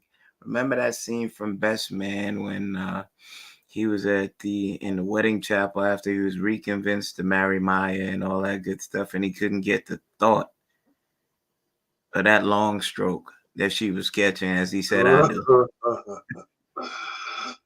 That's why that was unrealistic. That's why that whole show. What is that unrealistic? If you had a woman cheat on you or Pain, no, I'm saying the marriage was unrealistic. Allow me to get it out and you can respond. If you had a woman that you cared about and you know the next dude gave her the Jimmy Dean sausage. Yeah. I don't care what you say. One part of your mind is going to be like, you're going to be, oh my God, somebody was in my woman. That's why the marriage was unrealistic. I would have never married her. I would have never married my wife if the best man banged her out the night before. I would have never married her. No conviction in the world. Wait, the what guy night banged before? her, whatever night it was, his best man banged her out. That happened in college. It don't matter, man. No, it didn't happen in college. Or whatever happened, it doesn't matter. That's when it happened. They had it in college then, and she was his girl even back then. So it doesn't matter. They wasn't together back then. Yes, they were together. No, they wasn't. When he banged her out, they wasn't boyfriend and girlfriend. They started dating in college. Yeah, they wasn't together. You got to based on the book. They had broken up, and she came to him for comfort. She had the intent. So they were boyfriend and girlfriend then. You got to hear it. She had she had broken up with him. She used him His because he was best friend cheating. has the Yeah, but they intent to okay. get The back. fact She that got her they lick look. back. Yeah, listen, the fact that they were going together before, and this is your best. Let me tell you, how many guys bang out their best buddy's girlfriend? That's like almost taboo.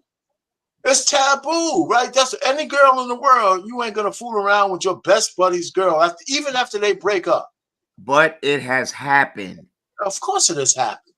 Well, I'm just trying to say, you never feel right about your buddy, and he doesn't feel that right about you ever again after you bang out his girlfriend that you know that was his ace boon cool, and whatever reason why they broke up. Every other woman out there is fair game, but you bust out his old chick that he loved, you'll never have the same kind of relationship again. Never. What pain?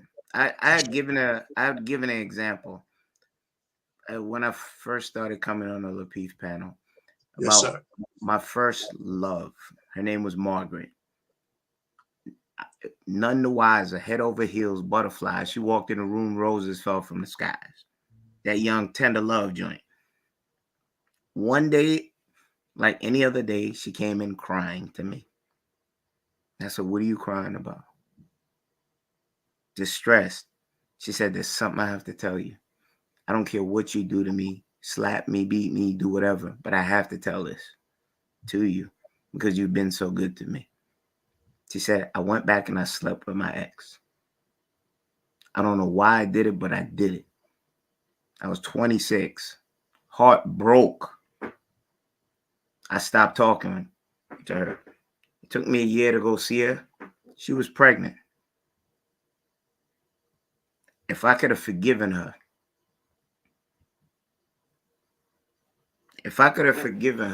let's use biblical quotes. Faith of Job, strength of Job. That woman would have never cheated on me or did me a foul another day in her life. But I was not strong enough to look past a moment of, she wasn't mine to say a wife, but a moment of poor decision, like most men do. But you're here saying that you couldn't forgive and using the best man story for him being the random, not more than random, the the the consummate cheater, the habitual cheater, and she steps out for her lick back and you can't forgive her. That don't even sound fair. But we're not in a fair world, right?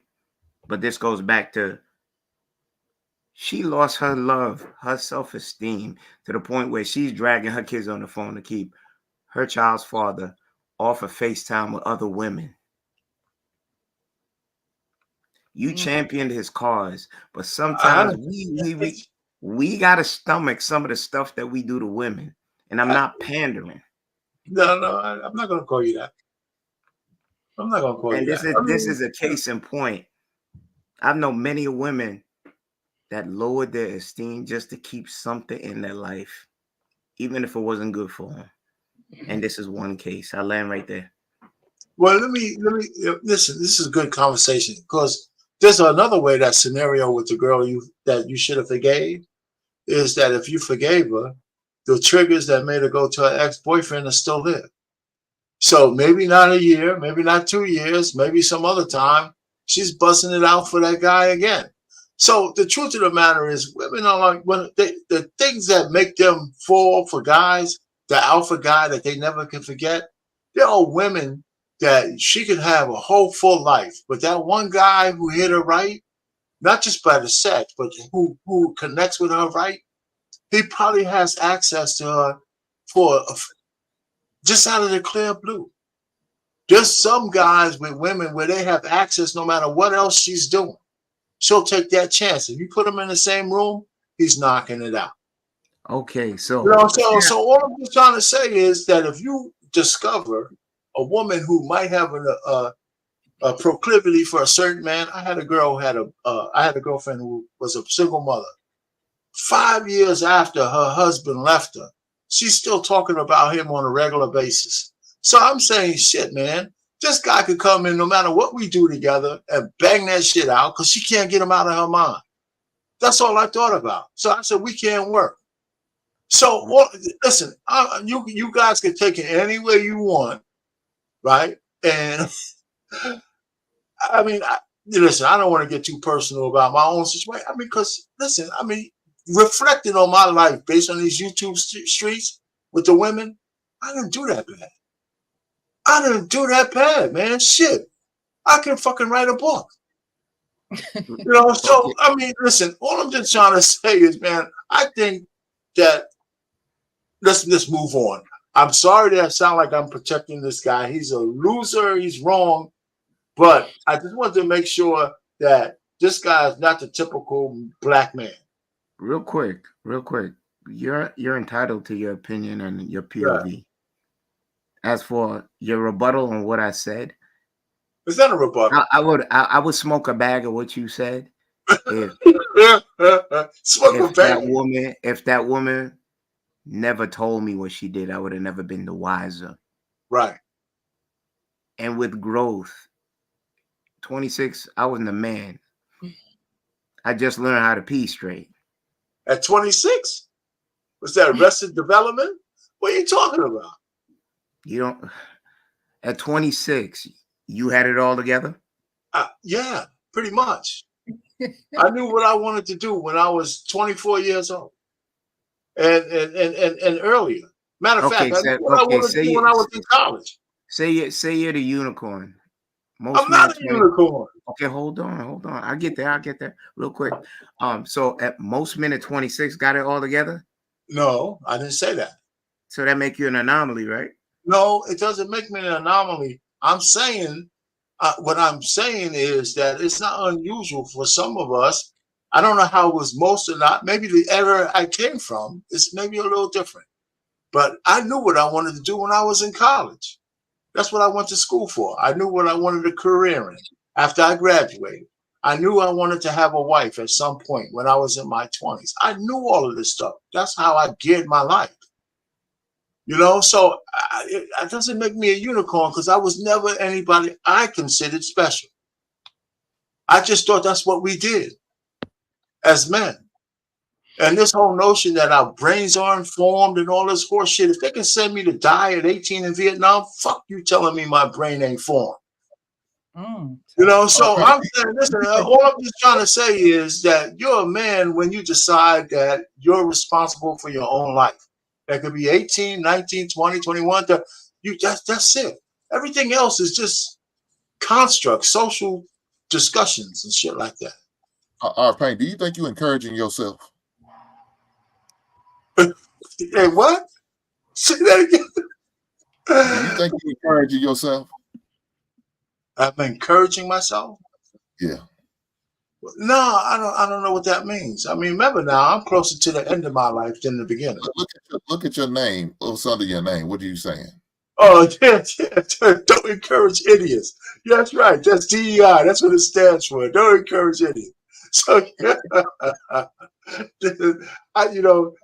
yeah, sometimes I could probably be an idiot, but intelligent. You know, I think that sometimes, that's why I like having this panel. And I must say, a lot of people enjoy this panel. And I believe it's because of the different personalities, the different perspectives. I mean, we got a baby boomer, we got some millennials, we mix it up. Everybody has a different perspective. But what I was going to say to what our Payne said, he said something that was really profound about certain things being constructs in our society, right? So a man is a man when he decides to be a man. And what you said was you knew what you wanted. I think that that's the issue with men that are in videos like that.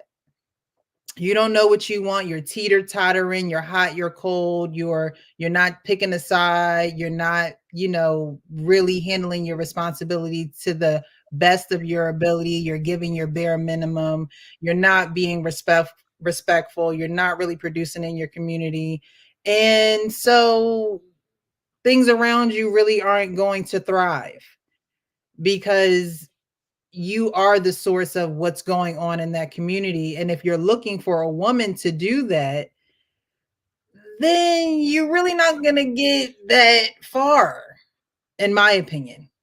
You're not going to get that far because I always say this, men, you are the creators of your own universe. So if you're letting a woman come in and tell you what to do, how to do it, when to do it, who to do it with, and all that other good stuff, because she did come in and she said, who you on the phone with and X, Y, and Z. But again, she's telling him what to do, and they're not even like they're not even in a situation where they have exchanged vows and a covenant with each other.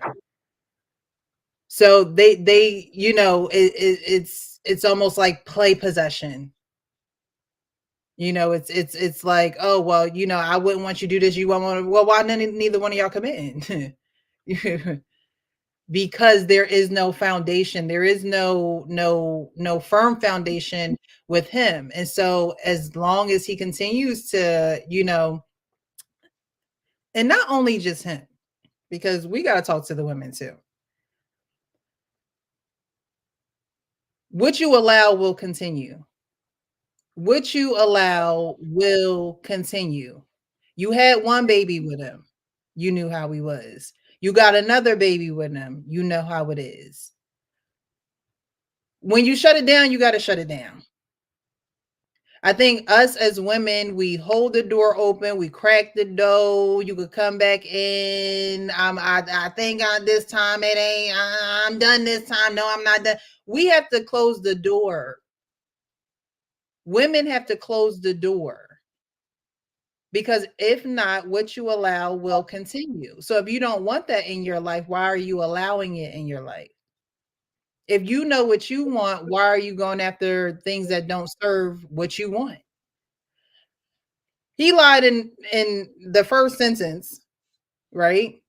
Then he tried to be back on his baby mom side of things. Yeah, she looked good. Yeah, she looked good. And then he is trying to tell the girl on the phone, like, oh no, that's you, no, that's it. He's teeter-tottering. He doesn't know what he wants. And so when you know what you want, you're able to close that door and keep it shut. And people are gonna be mad about that, but you can't be mad that they're mad. You can't be mad that people are mad about your boundaries. But I said this before, women don't want to hurt. Women don't want to be the one that's, closing the door. And like I said, it looks like she's trying to keep her family together. But women nowadays don't want to get married. But the women back in the day knew that if you wanted some security, then you would marry a man. Because it would be harder after you got married for him to leave. I mean, he could still leave, he could still cheat, he could still do whatever. But now you're bound to him in a certain type of way that makes him accountable. And these ways, this man is not accountable. And yes, he may have a child, but that's still not holding him accountable. That's right. A child is not even doing it. So I wanted to play that to show that, again, these are real life situations. Sometimes we talk about celebrities. Sometimes we, there are some skits that go around social media, but things like that is, real. It's like, all right, I'm on this call about to, she's trying to see how you like his steak. She might want to whip it up in the kitchen maybe one time or another. You even find out what you like because you lying to me. Like blatant lying. And it's hard for women to build that trust. We talk about trust all the time, and I don't know if Sean is still in the comments, but that's one of his biggest things is the trust, right? So it's like, how do you build trust? And no, you shouldn't make the next person suffer for what the last person did. But you also have to reevaluate what you allowed too. You're not supposed to make the next person suffer because you allowed that. You have to hold yourself accountable for that. And so she didn't, or he didn't, he's not holding himself accountable. And it shows because of the circumstances that he's in. All right. So I wanted to change paces a little bit and get to this video because although this man didn't have a father, the story flipped for him, and eventually he started taking care of his absent father who wasn't there for him. I took care of my pops until he passed. Settled all his debts, defended him, everything, and I still to this day never understood.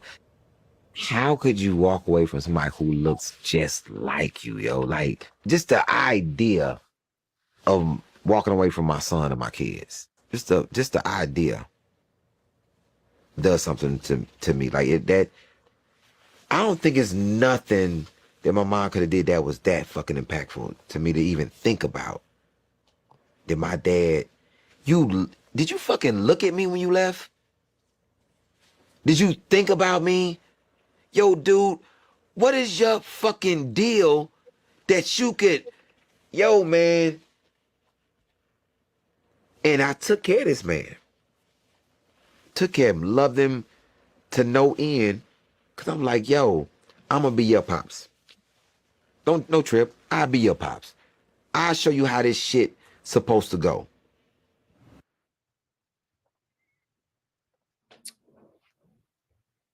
So, could you love and take care of an absent parent to their death? I don't know how his father came back into his life, but eventually he did, and he took the responsibility of taking care of him. But that's not something you see on a daily basis, because most people be like, to hell with him, he left me. As you can see, he has a lot of questions like, did you even look at me? Did you, I look just like you? It's easy for men to leave because they don't have the bulk of the responsibility, right? Obvious. And men usually leave because of women, but is that a viable reason to leave your child? Is the woman a viable reason to leave your seed? I mean, is that a viable reason, or is that a reason that is Kenny stuck? Kenny, are you stuck? Oh no. Um, that's the reason that men give, and I can understand it. I'm not saying I don't understand that. I do understand that completely. But is that a viable reason to leave your child, your lineage, your sperm that has grown and is now a human? Okay, King is saying yes. King, explain yourself. I think you can only do so much, right? Um, from what I've observed and just talking to other men out there, there's men that leave because they're just ain't shit type dudes, right? They're going out here, they're having sex, they're having these babies, and they're not taking the responsibility of being a father. That's like one type. The other type are men that are trying to be present in their kids' lives, and the mom is doing everything in her path to make that difficult. I'm like, I can only bang my head so much if I'm the guy that's trying to be present, and the mom hates me more than she loves the child. And that's going to make the relationship just strenuous altogether. It more often than not jacks that kid up. And it adds stress to that guy to where I'm just gonna go, you know what? I've tried. I'm giving up. I'm giving up, and I'm walking away, and I am going to uh, uh, and I hate this word, hope that as my kid get older, they can that there's a way that we could be reintroduced into our lives, and maybe just maybe if we're both honest, have that conversation about what went down and why I dipped. I just I'm not going to keep banging my head against the wall trying to see my kid if I have a baby mama terrorist blocking me at every single time. Not doing it. Okay. So I can understand that, or what I'm hearing from what you're saying is that you will get worn down if you're being fought against too much for no reason, or she just got attitude, or she's just trying to be deceitful. there will be a time where it's just like, all right, you got it. I back out. I bow out. That's me. I mean, there are men that are telling other guys, "Hey, you fight for your child no matter what." I'm going to fight up until a certain point. Now, like I said, if one of the parents hate the other parent more than they love the kid, then that's just a dysfunctional relationship. There's only so much you can do. Like the more you're fighting that, right? Especially if you're trying to do it in the family courts, the more you're putting resources and money that could be used to help try to build that kid's future or even build your own, which could shuffle down, you know, to your kid. If you're going to keep taking me to court to try to fight for just to be able to spend time with my kid, eventually I'm just going to say, you know what, I'm out. Hopefully my kid comes to see me when we 18. We can talk about it, chop it up. That's just the way I see it. Okay. Okay. Um, okay. Kenny? The examples were given. I, I, I don't have kids, but I can't see walking away from something that came from me that I know without a doubt loves me unconditionally. You can be in a situation with someone that you had a child with and she's driving you at your wits' end. And, before you go and delete everybody in the house or go do something to yourself, because men do get postpartum as well. You leave and find peace because you're not getting peace where you rest your head and you don't have any other means to stay there. You're exhausted. You've exhausted all, all, all ways of trying to at least do this amicably. But the complete severing, I'm torn about that. There had to be a conversation. Unless you gonna leave me penniless and broke or what have you, I'm gonna play some instance in my child because now you had someone that love you unconditionally. In those cases, turn out to have that little person grow up to a big person that despises you and loathes you for not being there for them when they needed you the most. And it's like funny, all these things are touching. Like my relationship with my dad. Mom 5'2", he's 6'5", military man. Very violent. She had to leave him. He didn't play a big part in our lives. The latter part of his lives, as I spoke to Hank and other brothers about that, my sister and I had to kick in. He couldn't walk, but he chose to crash and burn his last days in his life. So I know what that man feel. I am actually taking money out of my pocket to take care of somebody that used to beat my mom to a pulp and take care of him. Honor thy mother and father so your days will be long. I'm torn. And I had one discussion before he passed. I said, why you never chose to live comfortably in this part of your life and make peace? He cried and turned his face away. I left Virginia and came back up to New York, back to the same habits. After that conversation, my sister, who's more well off, used to do stuff and he called her a B. She severed all contacts after that. He wanted to crash and burn. So I'm feeling part of what he's saying, those questions. But guess what? You'll never get answers. You can only try to make peace with yourself after a certain amount of time or adapt those habits of bitterness because that can't live in me. I know my dad paid what he owed to this life. And as a son, even though he wasn't a father, I did what I could to give him some kind of comfort before he went. So I get exactly what he's saying. The pain, but at the end of the day, you have to purge. You can only try to be a good man and try to minimize your mistakes and keep this intact. I land there.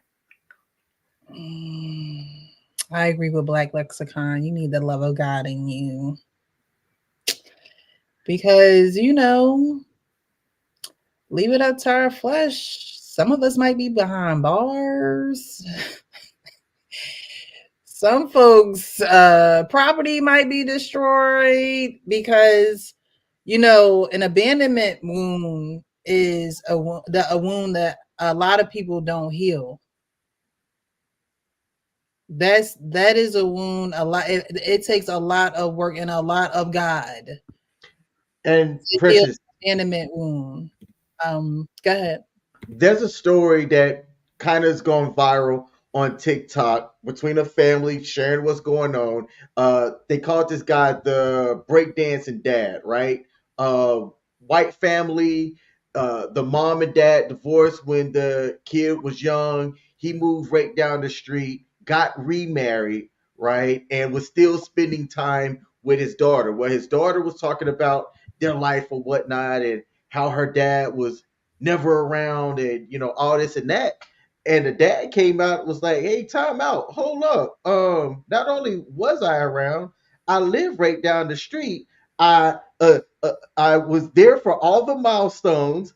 Got my kid off to college. Here's us going to take Disney trips together. What do you mean I wasn't around?" Like, the mom, from what the dad was saying, poisoned his daughter's viewpoint on him, even though like they weren't together, yet this man was still in his life, and the daughter's fighting that he was.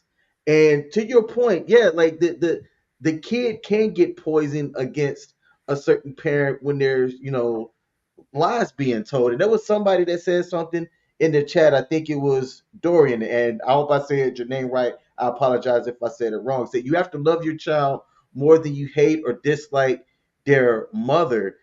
In an ideal situation, absolutely. I'm not seeing that enough. Mm.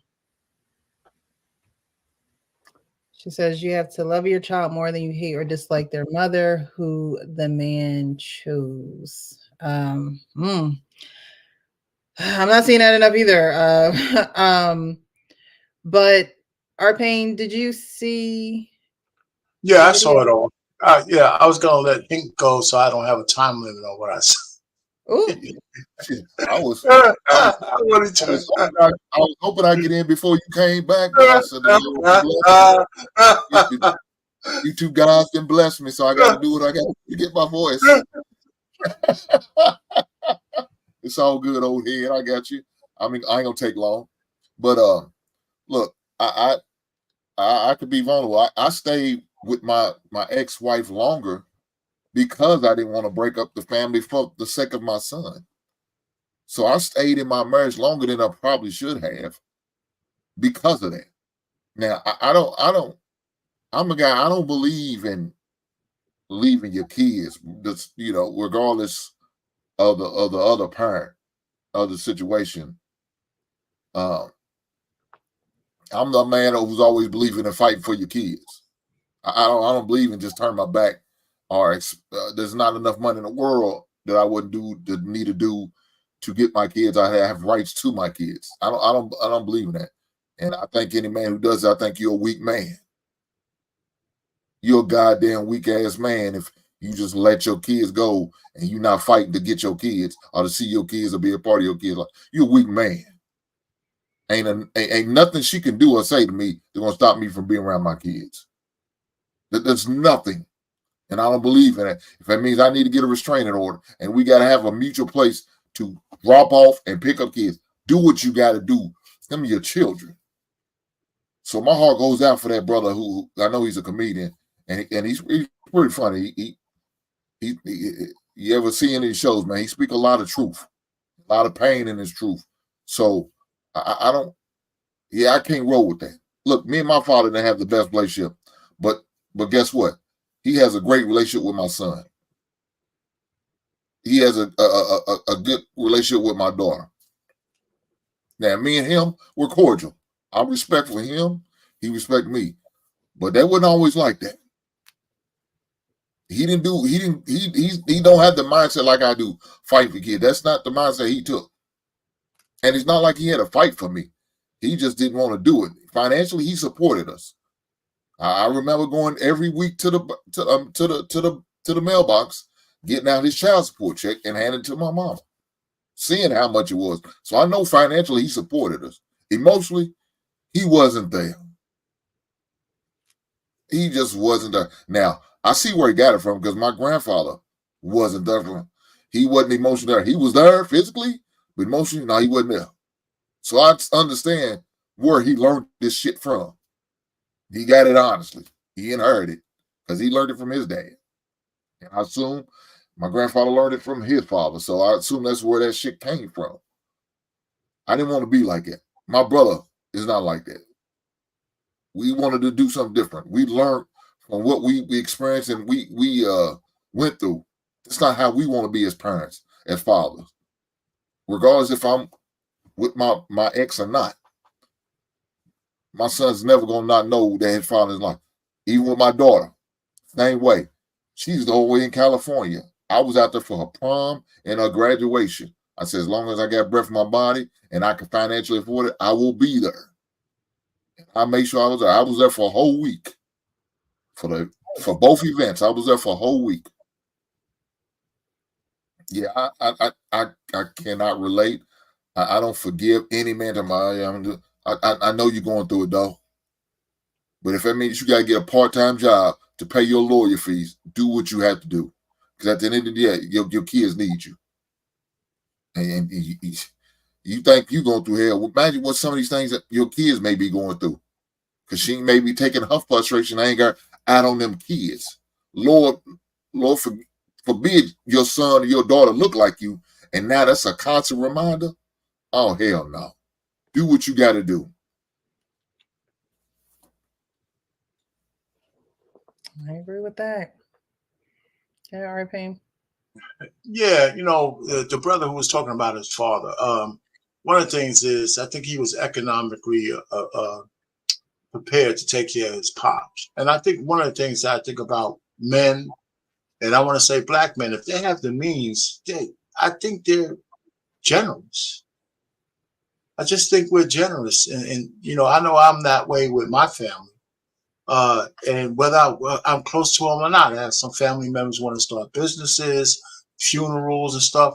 If I have a few dollars, I don't lend money to family. I just give it to them. I make that shit clear.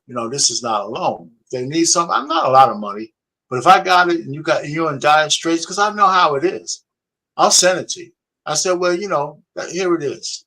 So I just think that the gentleman in the video was I think he had the means to take care of his father, and whatever his father did to him he didn't want to see his father go out like that. So the stuff he said, well, how could he let me go? How could he just abandon me like that? It'd be nice to know if he ever had that conversation with his pops. He didn't broach that subject. Would be, in my own family, my mother died when I was 8. When my father was working 16 hours a day. So my paternal aunt was my guardian, me and my brother. And just to make a long story short, in the end of all that stuff, because my father remarried and all that stuff, I had a brother and sister by that. My older brother had a lot of problems with the fact that we only saw our father maybe once or twice a month. To me, it was like water off my back. I had no issue with it at all. So both of us lived in a house we're a year apart. My brother was profoundly impacted by that, but I wasn't.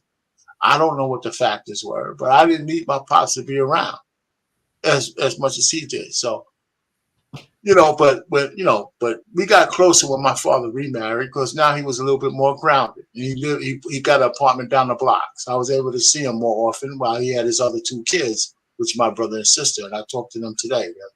So I don't know, man. Relationships and families are really strange. If I had children, when I got married, once I had my children, even if we split up, me and the wife, over the one thing that I can never forgive, I would always, whatever it took, I would take care of my children. I would never leave them. Never leave them. You know, so that's let Yeah, me land it there.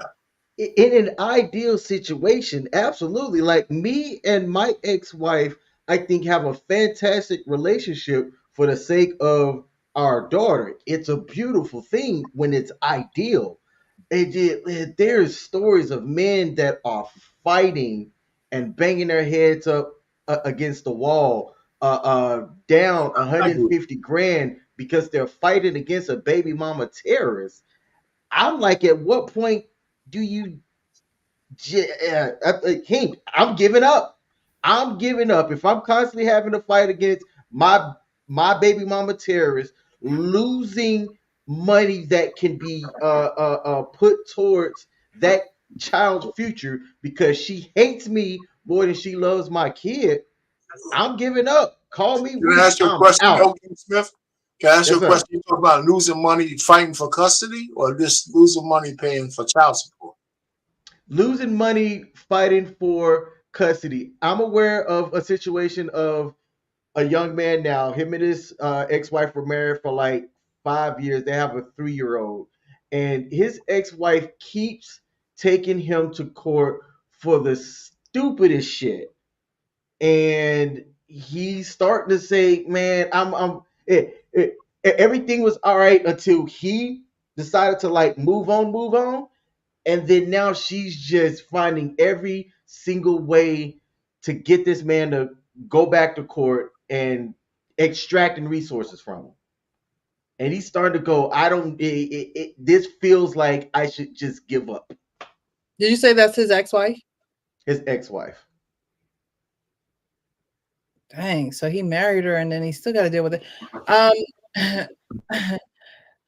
you know, this is why it's so important with it's so important who we lay down with and things of that nature, because of these reasons, right? Because you have children who grow up into adults and they have to make sense of it all.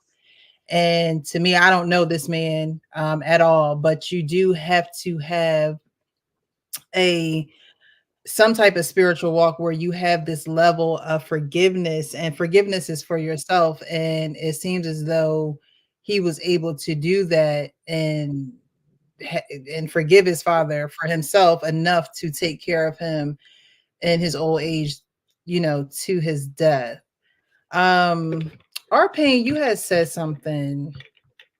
I should have jotted it down, but you said something. What did you say? I wanted to speak to it, but I'll get back to that. But the fathers who have these children, right? They have these kids, and they get tired. Like actual King Smith said, "Hey, look, I'm tired of fighting against this person who just won't let up. She every time I turn around, she's taking me to court and things of that nature." But at the same time, you can't get mad at the chaos because it don't feel good when you partook in the pleasure part of it. And I think that's where a lot of women, have these ill will feelings towards men, because it's like, okay, you wanted to partake, and now we all have to be accountable for who we choose. But you wanted to partake in this, pleasurable part of the situation, and now the actual real situation is here, and it's like, okay, now you don't want to be involved, or no, you don't want to, step up to the plate because it's too hard, or it's difficult.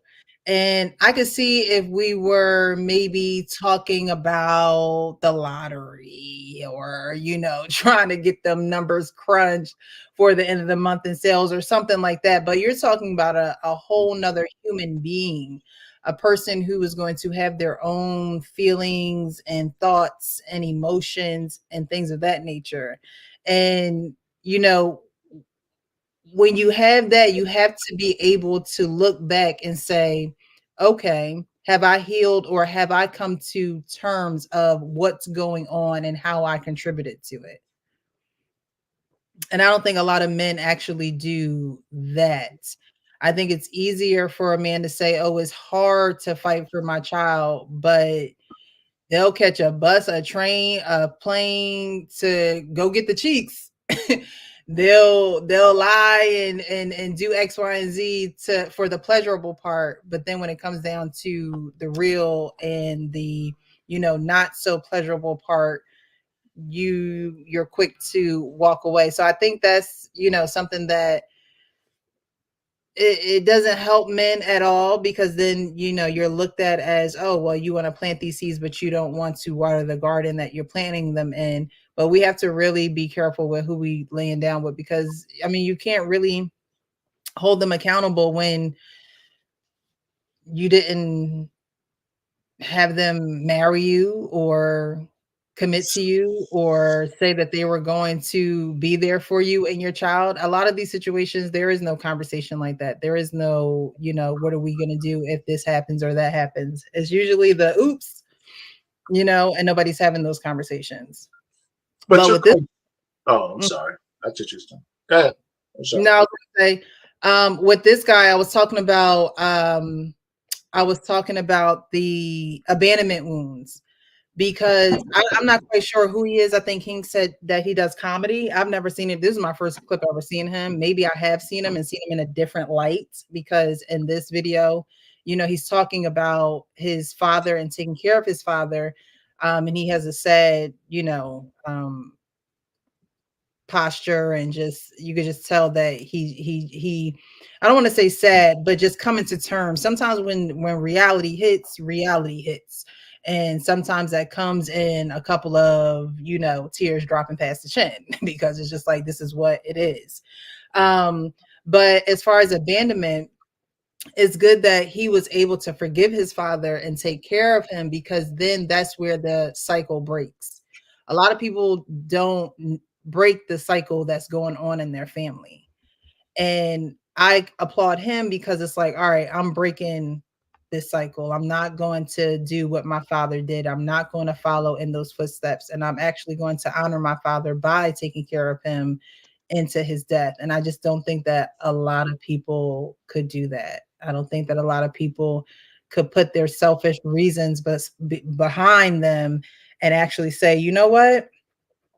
It wasn't the way I wanted it to be, but God has given me the ability, the strength, the resources, like our Payne said, to take care of my father. And so I'm going to do it. I really don't think that a lot of people would do that. I know that, I think a lot of people look at me and they're like, well, how are you able to talk about your adoption and foster care so, so freely?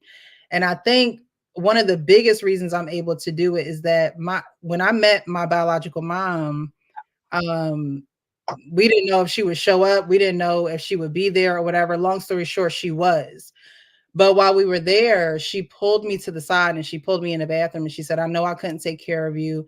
I know I gave you guys up. I prayed that you guys will find a good family.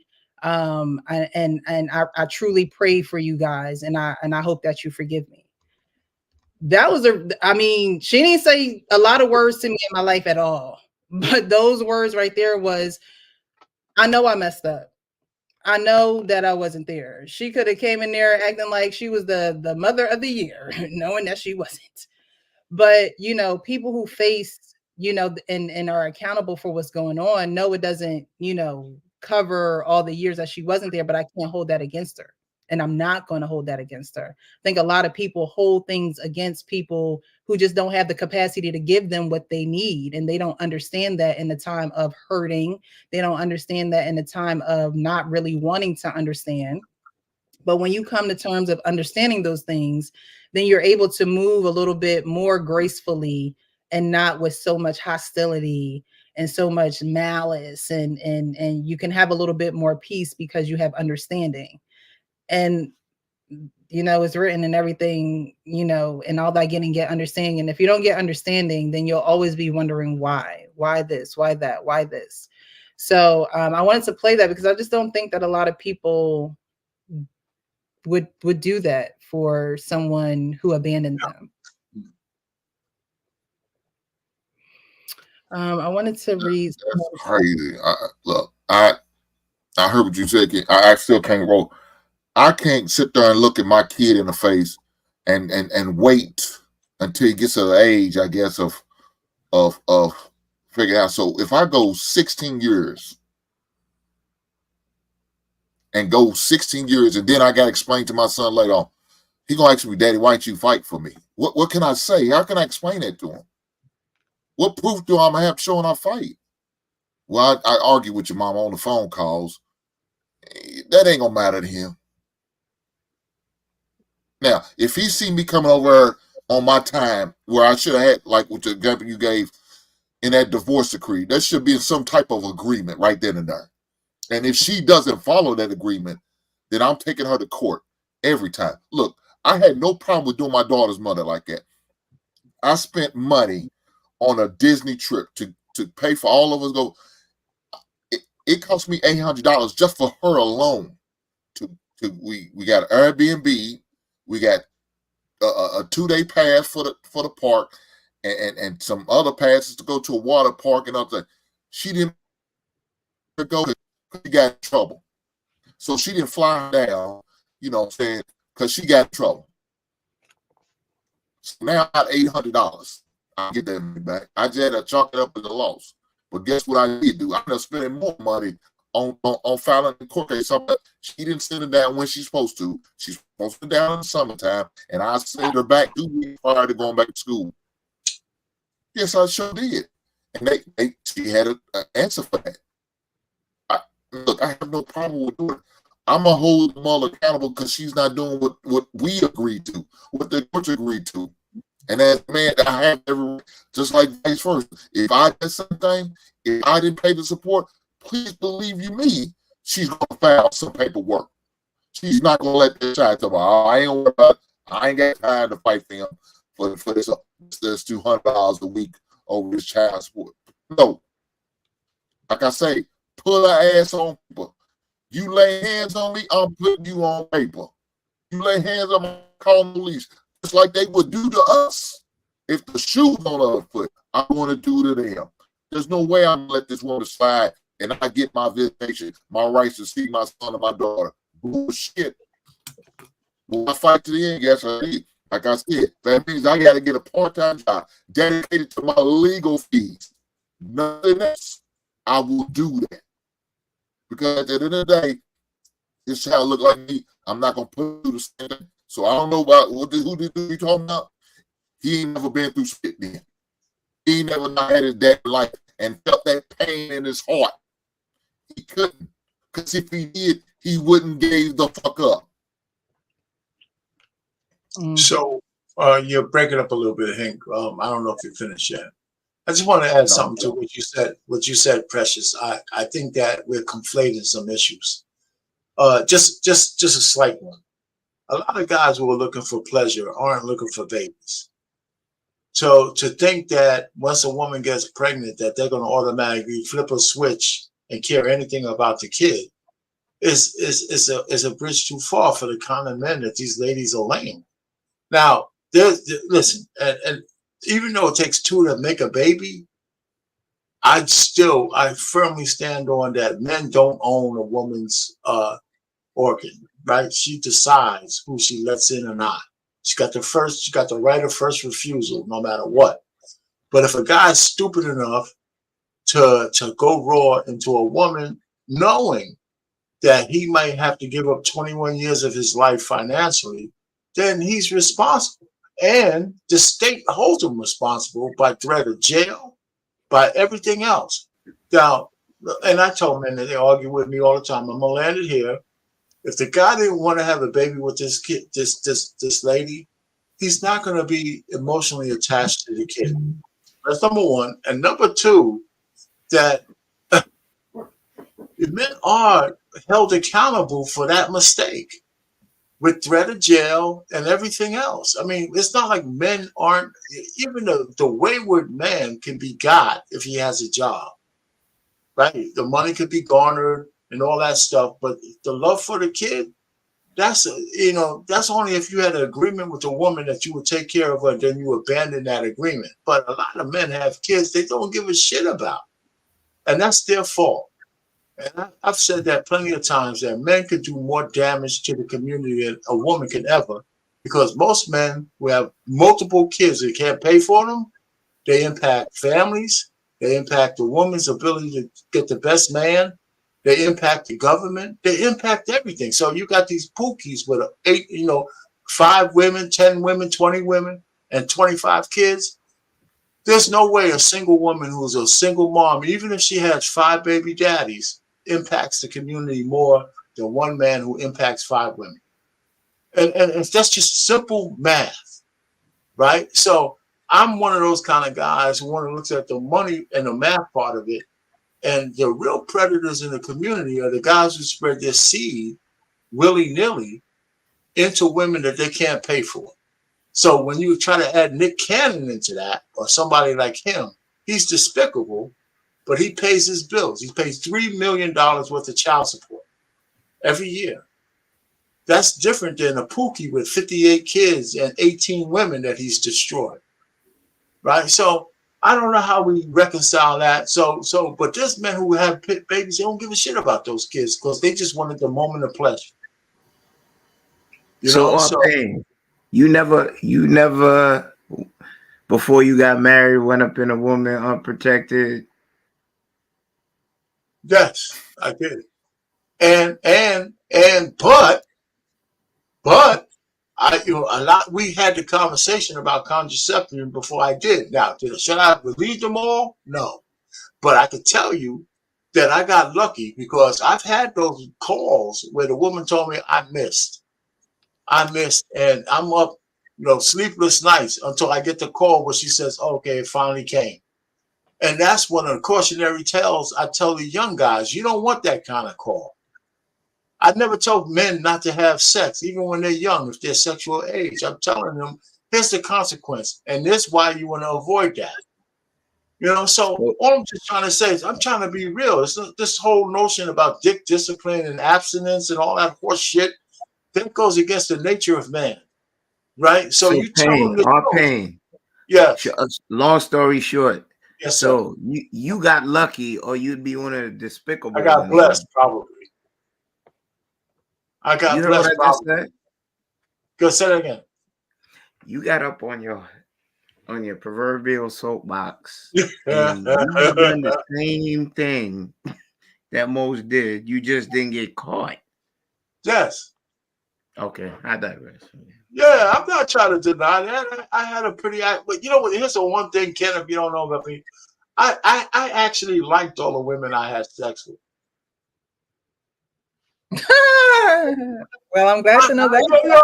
I'm just saying. I actually like the women I had sex with. I swear. Pain, you going up raw on them blow up dolls don't count, Pain. I just want to let you know you can't count that. No, I'm trying to tell you. I mean, I actually, that's the thing when I hear these YouTube streets and guys just banging the honeys out, moving and all this kind of stuff. I mean, yeah, but I actually had some kind of connection to all the women I fooled around with. It's not like it was a million women, but like I said, my sex life was from 17 until 24, 25 when I met my wife, 26, something like that. And then I cut that off. So that's a small window, right? A window when I was a teenager, a window when I was in college, and a small window when I started working. Right. So, but the women that I encountered, I took a little bit from almost all of them. That's why I think that I know a little bit about the nature of women, because I absolutely wanted to learn what made these women tick when I was dealing with them. And the knowledge you can get other than just using them as pinatas and pork chops, it's just invaluable. So I don't know about you guys, man. I swear, man. So when I met my wife, what you say, Nick? I'm telling you got the truth, man. I'm telling you the truth. Pinatas and pork chops. That's what I'm saying. A lot of guys just miss out because all they want is the box, man. When I was in college, all these women wanted to be professional. Why would you just let that shit go without trying to find out what made them tick? What were their aspirations and all that shit? Okay, I'll end it there. Whatever. Yeah, you guys, because you just want to just keep talking. God damn. Man, and It's Monday night. You know what I'm saying? Shit, and she brings us up. I mean, Precious brings us up here for a reason. God damn. You like a run-on sentence. Damn right. I was trying to put a comma in there somewhere. I just kept messing. The hell you are. You don't believe in periods or commas. He said the hell with it. Well, that gets us into our last video of the evening. I'm going to put that up because we're talking about an honest man isn't always a righteous man. And I think that a lot of men are honest. They may be honest in their own way. There are some men who omit the truth. They just may not say it, or they just may not give you the truth or all of the details, I should say. Some men just give you what they want you to know, and so they can base their decisions off of that, but the woman is, pretty much left in the dark. So I'm going to play this next video, and I want to know what you guys have to think about this, because again, this is the men's panel, the men's perspective. Anybody can join the panel. It's not only for men, but it is rooted and has a foundation of a men's perspective in the world where I see men as leaders. And so I, don't mind listening to their perspectives, their thoughts about certain videos, and it helps us, and it helps the YouTube streets where we see a lot of drama and back and forth. I like having this conversation with the guys where we could just cool it and talk about certain things and get down to the nitty gritty of things, but really address some things too. So I'm going to put this video up and you guys let me know what you think. Manipulator in the sense that I knew that a manipulator in the sense that I knew that I didn't want anything serious with this woman. And I knew she wanted something serious with me. Right. And instead of leaving her alone, I took what I could get out of it. And at the end of the day, when she was crying her tears, I could hide behind the fact that, hey, I told you what was up. Yeah. And that is the game plan and the strategy and the mindset that so many of us as men live by is I told you what was up. Yeah. How can I be wrong if I'm telling you the truth? Right. Well, the truth is just because you're an honest man doesn't make you a righteous man. Right. Your actions make you righteous. Your actions make you moral. So just because you tell somebody the truth, but you still go and do the wrong thing, your honesty doesn't absolve you from your guilt. Right. That'd be like me telling somebody, hey, I'm just letting you know I'm probably going to kill you at the end of this podcast, Rex. And then I go do it. Do I get off the hook with God? Do I get off the hook with the jury? All right, King, I see you shaking your head. No. He said, just because you're an honest man doesn't make you a righteous man. You may say, hey, I don't want a relationship, but if he keeps sleeping with you, then is he not forming a relationship in some way, shape, or form? And it may not be in his mind, but you have to understand that people are people, they're not robots. So men can think a lot more logically about certain things, but women don't necessarily go down that road that men would like to drag the woman down, because he's saying, hey, I don't want a relationship yet, I'm gonna still sleep with you. And while we say it's the woman's fault, while we say women need to choose better and need to be able to discern certain men of this nature, which I do agree, you do need to. But as a man, again, I see you guys as leaders. So if you can't be a leader enough to say, I don't want a relationship with her, I'm not even gonna mess with her. I'm not even gonna even act like, give her any notion that this is what it is, because I know what she wants. I know what she desires. But instead of being honest, instead of saying, you know what, let me just keep doing what I'm doing with all these other people, I know this is what she wants, but I'm not gonna give it to her. But I'll take this though. I'll take this. So what do you guys have to think about? What do you guys think about that? Because King, you seem to believe that, hey, I told you.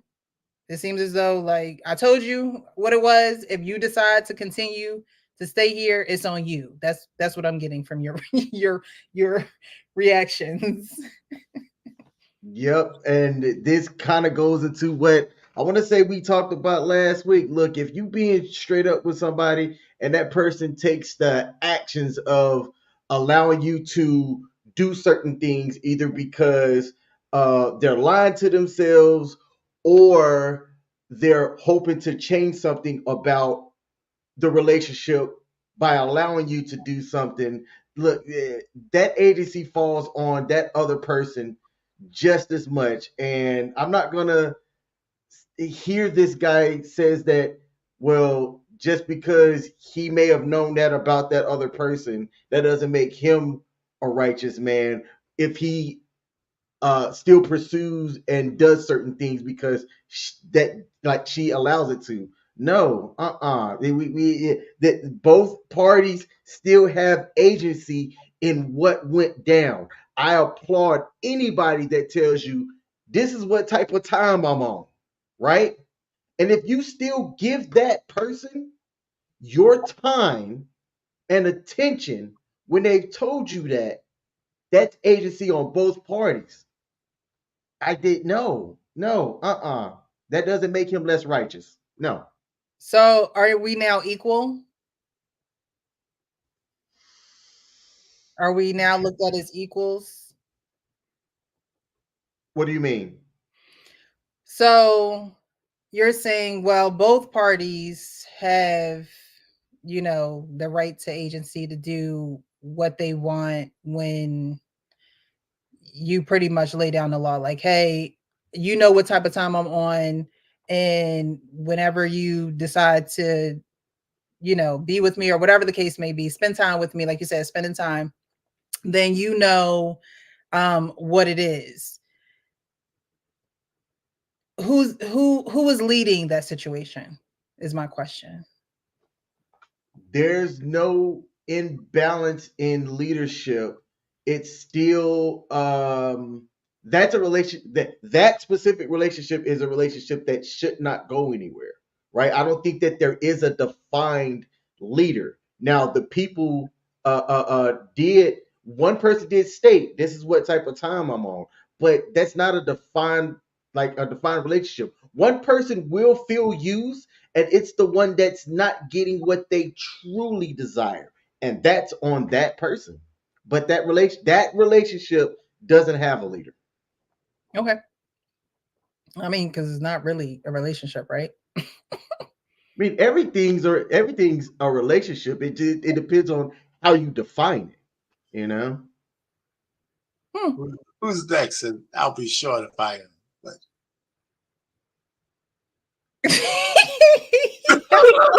What do you say?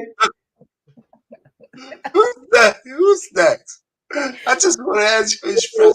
Oh, come on, Payne. Come on, Payne. Come on. Listen, I saw this interview for this guy. Listen, some men don't get this, right? And maybe he's one of them. If a woman invites you back more than twice or three times, you essentially own it. If she invites you back in her bedroom, one, she's telling you that she likes it. I don't give a shit what she says about, I understand we're friends with benefits. If you banging her out nice and she keeps banging you up, she's gonna catch feelings. There's just no doubt about it. And every man who says he doesn't understand that is an idiot, right? So that's why, if you're gonna do one night stands or whatever, you can't keep coming back. You keep coming back, a woman's gonna get a different kind of understanding of your relationship, whether you verbalize that shit or not. And I don't give a stuff. I don't care whether you told her the truth beforehand. By you coming back, you're telling her something different. As far as she's getting a mixed message, yes, she is. Yes, she is. That makes her the idiot. That makes her the idiot. No, but the question on the floor is, are you a righteous man? The fact that you call yourself a righteous man, the only way you could even get away with that is if you're ignorant to the fact of your impact on the woman that you're banging out. And there's some men who might still be, that might be naive about that. But the average guy like Hank, who's banged out a lot of women, knows if he comes back 3 or 4 times, he owns it in her mind, whether he wants to own it or not. So that's what you got to understand about women. We keep trying to give them this all bullshit deference. If a woman keeps inviting you back, you kind of de facto own it. She's in her mind. I'll give you a real world example, and I'm gonna land it here. Even with my wife, who's now, I finally said to her after we, were going together for like 3 months or so, we were having some relations. I said, you know what? I would like to at least call you my girlfriend. She said, I thought I already was. She said, I thought I already was. I said, yeah, you already are, but I just wanted to make it official. And we got engaged a couple of months later. But the point I'm just trying to say, women have this shit in their mind. If they're giving it to you, just like this whole notion of Derek Jeter used to have gift baskets in the trunk for the women he fooled around with, it was a myth. But the thing is, women expect something in exchange for the fruits of their body. They just do. Whether it's money, whether it's compassion, whether it's relationships, they expect something back. It's a natural inclination. I'll land it there. So a righteous man who communicates his intention should simply understand Yes. that this woman's non-verbal Yes. thing that's in her mind is being communicated by allowing you to enter her. Yes. Therefore, oh my Absolutely. goodness. Yes. Oh man. Wait, King, say Yes. what you were saying. So you saying that in a woman's, you said what Yes. verbal? What was nonverbal? Because in the video, he said that for a man, as a matter of fact, I'll just play it again because the man knows what the woman wants. It's not as if he doesn't know what she desires. So if I was hearing you right, King, but let me play it again. A manipulator in the sense that I knew that I didn't want anything serious with this woman. And I knew she wanted something serious with me. Right. And instead of leaving her alone, I took what I could get out of it. And at the end of the day, when she was crying her tears, I could hide behind the fact that, hey, I told you what was up. Yeah. And that is the game plan and the strategy and the mindset that so many of us as men live by is I told you what was up. Yeah. How can I be wrong if I'm telling you the truth? Right. Well, the truth is just because you're an honest man doesn't make you a righteous man. Right. Your actions make you righteous. Your actions make you moral. So just because you tell somebody the truth, but you still go and do the wrong thing, your honesty doesn't absolve you from your guilt. Right. That'd be like me telling somebody, hey, I'm just letting you know I'm probably going to kill you at the end of this podcast, Rex. And then I go do it. Do I get off the hook with God? Do I get off the hook with the jury? So let me just jump in real quick. He says something that she didn't want that deal, but she accepted it because she wanted him to have sex with her. Right? He says it in the beginning. It's subtle, but she says she heard what he said, but she still wanted a relationship. That's a manipulator in the sense that I knew that I didn't want anything serious with this woman. And I knew she wanted something serious with me. Right. And instead of leaving her alone, I took what I could get out of it. And at the end of the day, See, what I'm trying to say is he didn't hear what she said. He just wanted the box and he took it.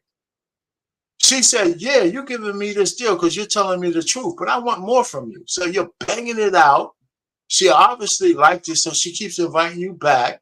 And, if she's going down this path that maybe one day the box is going to convince this guy to make me more. And he was adamant that it wasn't. And men do that to women all the time. And listen, man, you know what? Okay. Somebody tell me I'm wrong. That's how we get this trauma and shit. Women don't hear what you tell them. Right, but is that how a man should operate? Or are you saying no? They shouldn't operate that way if they understand. Let me tell you, just like I'm getting a little resistance here on what I'm saying, a lot of men don't understand the power they have. A lot of men don't understand the power. Once a woman gives herself to you, she's acquiescing some of her power to you.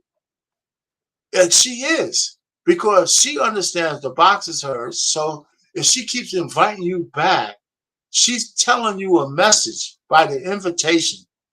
And if you keep in your mind, you say, shit, man, I don't care about this girl, but she keeps inviting me back for some box and I take it. That doesn't mean she's on the same time that you're on. Unfortunately, more women are being able to do that, but it's still not the majority. You still keep hitting women. They see that relationship differently than you do as a man. It's as simple as that. And we could argue that till the cows come home. And the guys who don't understand that, you know, either they're fronting or they're naive. So I'll leave it there. The young brother said something that just caught me, that he set a standard, but he didn't meet it out. He didn't parse it out properly. By getting that agreement, that does not mean you're morally or ethically correct. It's just you're getting someone to buy into a bad deal, like you signing a bad contract. It's not how much you got, it's what you negotiated. I'm sure you've heard somewhat of that term before. The young man used morals. That is not morally correct for you to do that, because at some point in time, he admitted himself, he uses that as the trump card. Could care less if she's crying, hurt, caught feelings, and things that follow with women once you start getting their essence. A woman breaks. Most women do. There's some scallywags, pardon me, that don't. That's for the streets. But most women, you offer them a comfort, they will return to it. So him doing that makes him a coward. Oh my God. A young dude. So it doesn't matter that he told her the truth at all, right? That's what you're saying. So that means you didn't listen to the first part I said about morals and ethics. No, I could tell you the truth, but that doesn't make it morally or ethically correct. Oh, Jesus. So right. he is right. I'm not saying he's wrong. He is right. He provided the contract for you to read. You adhered to it. So what happens, happens. You standing there knowing that you had intent, that does not make you morally or ethically correct. That's all I'm stating. Well, I didn't say it was wrong. You agree with me there. Either he was ignorant of the fact. You agree with me because you're saying either she was ignorant of the fact that he was taking advantage of her feelings, which and that he knowingly kept banging it out because she wanted more and he didn't. Even if he told her the truth, he took advantage of that. So I'll agree with you there. And most men are not that astute. Most men are ignorant of the fact that the power of a woman who actually gives herself to you and keeps inviting you back. I think a lot of men are ignorant of that. Maybe they're not. But I would like to give them deference that some men are ignorant because most men don't understand women at all. Right? Arpane, would you be okay if your daughter was going through this shit? A man saying one thing. No, I don't. I wouldn't. But that doesn't change the fact that women do go through it. You know, that doesn't change that. Well, why would you agree to this shit? Like it's okay. I didn't say. Listen, I'm saying that the acknowledgement that a man who tells a woman the truth about their sexual relationship is not enough, because at some point, if she keeps inviting you back, your original agreement is null and void. That's all I'm saying. I'm not passing a moral judgment. Is the guy righteous? Probably not, because especially if he's aware of it. This guy sounds like he's aware of it, and he should have stopped fooling around with her and gave her some grace and let her alone. But he said he didn't do it, so he's wrong. So he wasn't righteous at some point. But I'm thinking most men are ignorant. That's why they make a lot of mistakes with women, because they keep banging them out and thinking that a woman's on the original agreement, and they're not. They're not. Man, look here, man. You saying one thing but doing the other. That's like me smoking crack too, man. Shit, you gotta stay away from the damn drug. But I'm still hitting that glass dick every goddamn day. Man. It's like compare women to a drug. Women I are mean, why? really, women That's are really, they're really chaotic creatures. And you got to understand a little bit how they operate. Not all, but a lot, Pain. especially when it okay. comes to sex. I mean, we could sit down and argue. I will argue with you guys to the death. I will. I will. So go ahead, Sean. Anybody else? I'll Well, take you Oh, on Pain. You 100. ever had some okay. good? A woman can make Yeah, you walk the street naked. no, yeah, that's not the point I'm making. It doesn't Uh, mean they could. That's the They Pain. point could. I'm I'm talking making. about a man. Well, you changing, you're moving the goalposts. You're talking about an How? agreement between. How? It's Yes, relevant to because what you we said. starting out with because we're starting out, and I'll end it here. I'm not gonna say any more precious. We're starting out when a man told a woman that I'm gonna bang you out, but it's That's a nothing more than goddamn lie. with a benefit, right? And she said, "Okay," even though I want more. And the fact that she told him I want more, he glossed right over that and kept talking. Because First off, that one admission by the woman is that I want more told him all he needed to know. That if he keeps Pain, begging it out, she's gonna get feelings. Pain. He Yes, never, he never, sure. he never said, and I ain't feeling too well, so mind my voice. I'm sorry, He brother. All never, right. he never, he never stated that she agreed. He said that he knew she wanted more. He didn't say that she knew that he was manipulating her. So let's really not put I that didn't say that that he stuff. knew she knew You he you was saying that manipulating. she said that she wanted more. That's what He's he said. right. He said no. He said that she knew he wanted more. He No, didn't no, say that he knew that that she that he wanted made more. an he didn't say that he made an agreement with her for just sex and she agreed to it. But Listen yet to it you again, brother. but you listen to it. He never said that.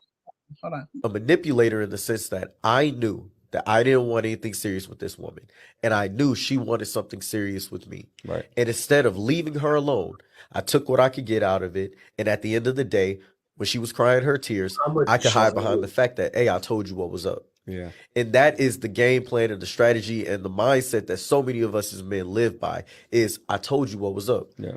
How can I be wrong if I'm telling you the truth? Right. Well, the truth is just because you're an honest man doesn't make you a righteous man. Right. Your actions make you Now, he righteous. Your told her. He actions said make you he moral. So verbally just said he because you told her. tell He verbally told her that he verbally said I told her. Hey man, you didn't Right? let the And video. she gave him the God box damn, anyway. you need to practice some self-control. What Come on, what Arthur. what I do now, eh? Come on. We having Jesus this Christ. conversation. I'm right, and all the rest of you guys are wrong. And I'm just saying. Old motherfuckers just be saying off the wall shit. I hope I don't get like you when I get old, Pain. Just be talking off the wall and say crazy shit. And you know what, man? It's Monday night, man. It's Monday night in Precious' house. So, it's no holds barred. You some crazy shit on Monday. Question: Can we move this to Thursday or something? Right? So we have crazy shit that only I'm happens on Monday. telling my mouth is shut, man. You guys have at it. All right. I'm You know, going you to keep put my lying. mic on mute and you guys can see it See, right you now. I'm good. keep like that dude is doing. You keep telling but your mouth is muted and your mic is shut off. You keep talking.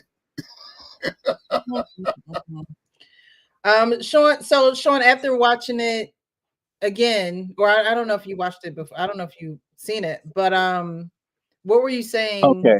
So okay, I'll concede to all right, she knew. Does not, to Kenneth's point, make it morally ethically fine. And the problem that I've always argue and debate with you specifically about, Pain, is that you sit there and defend some bull crap as if you don't understand it's bull crap, and you take the position that the bull crap is all right because men are doing it and it's just their nature and all of this other stuff. You say it's their nature to have it's their nature to want to but yet you're a committed man. So is it your nature, or is it you have discipline? Discipline is called going against what you naturally feel, not being unruly, not just being a wild child. So what is it? Are you disciplined, or are you, or should we have discipline, or should we have our go by our nature? Which one land on one side of it? Are you asking me a question? Listen, I'm disciplined to the vows I took. I'm Oh, disciplined to the vows, and those vows don't go against my nature. You know why? Because my woman agreed to be my vessel for sex. I don't need 100 women. what? I just needed one. So the point is, so I don't think I violated my nature. I have a full-fledged lifetime woman who takes care of my needs. You All know, right. and So, that's but it. the nature. So wait a minute now. I didn't say you have to. The nature is that we have to have sex with 1,000 different women. We have You a nature implied that that the we want to nature have is if you're attracted, it's your nature to want to have sex. sex. That's what To you have implied. sex. To So have you're sex. attracted to more than your wife, I'm sure. No, But no, do hold you? on now. Don't move the I, goalposts now. I'm I no, no. I'm very clear. Are you? Do you find anyone else in this world outside of your am. wife attractive? Absolutely. And it's the Okay. discipline. Wait a minute. No, no, no, no. You can't say okay. It's the discipline that keeps me faithful to my wife. So why can't nobody else have discipline except our pain? Thank you, No, no, Sean. I didn't say that. We're No, talking about single yes, women. you did, our pain.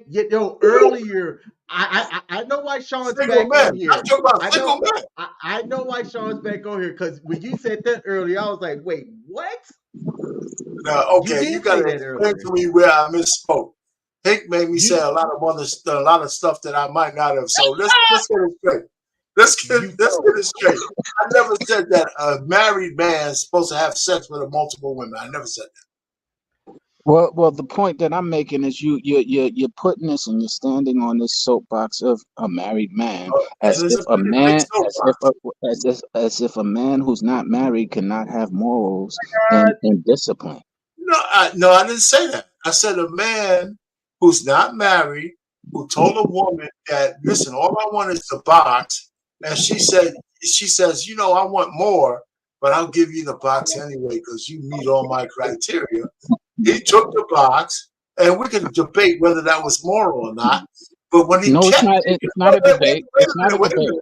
minute. If he kept taking the box, knowing that she's going to want more at some point, that's where he goes into the realm of being unrighteous.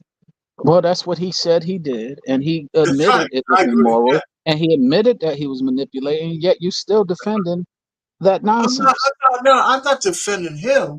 I'm telling him. I'm telling you guys who are uninitiated, apparently, the anatomy of the woman who falls for a man if she keeps inviting you back for the box. You know, so a lot of guys feign ignorance to the fact that if you keep banging out a woman, in her mind, you own it. And you might not think that because you might be stupid or willfully ignorant or not. But the truth of the matter is, if it's not a one night stand, a woman keeps inviting you back, she's telling you that there's something about you that she wants to keep. And men who act like they don't understand that are full of shit. That's where the And right go out of the right, way. but in his mind, he does feel he's on it because he's manipulating for that ownership, And and you keep on he missing takes that. it out. He takes an L for that, but he's No, not. that right.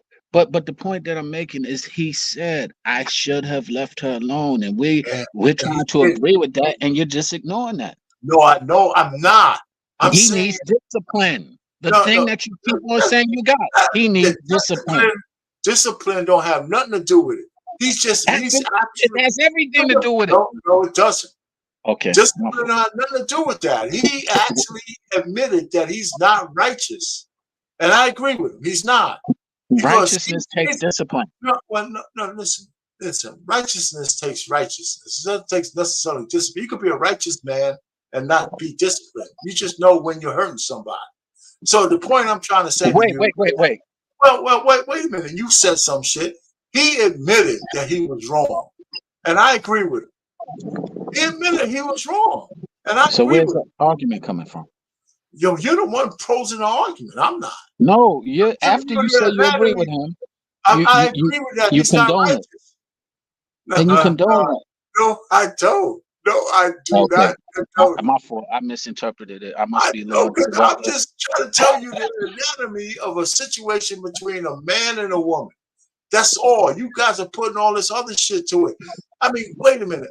Listen, I ain't special, but you guys can't be really surprised that if a woman keeps inviting you back to bang it out that she's not going to catch feelings. Is this the Let, first let me time you ever heard that shit? Come let me on. okay, let me just say this. I understand, and maybe call it my ego, uh, the value of my D. And because I understand the value of my D and giving it to someone who I know it might not be able to embrace, I'm like, yo, I'm not going to give it because I don't want the headache in the future. I don't want to be able to.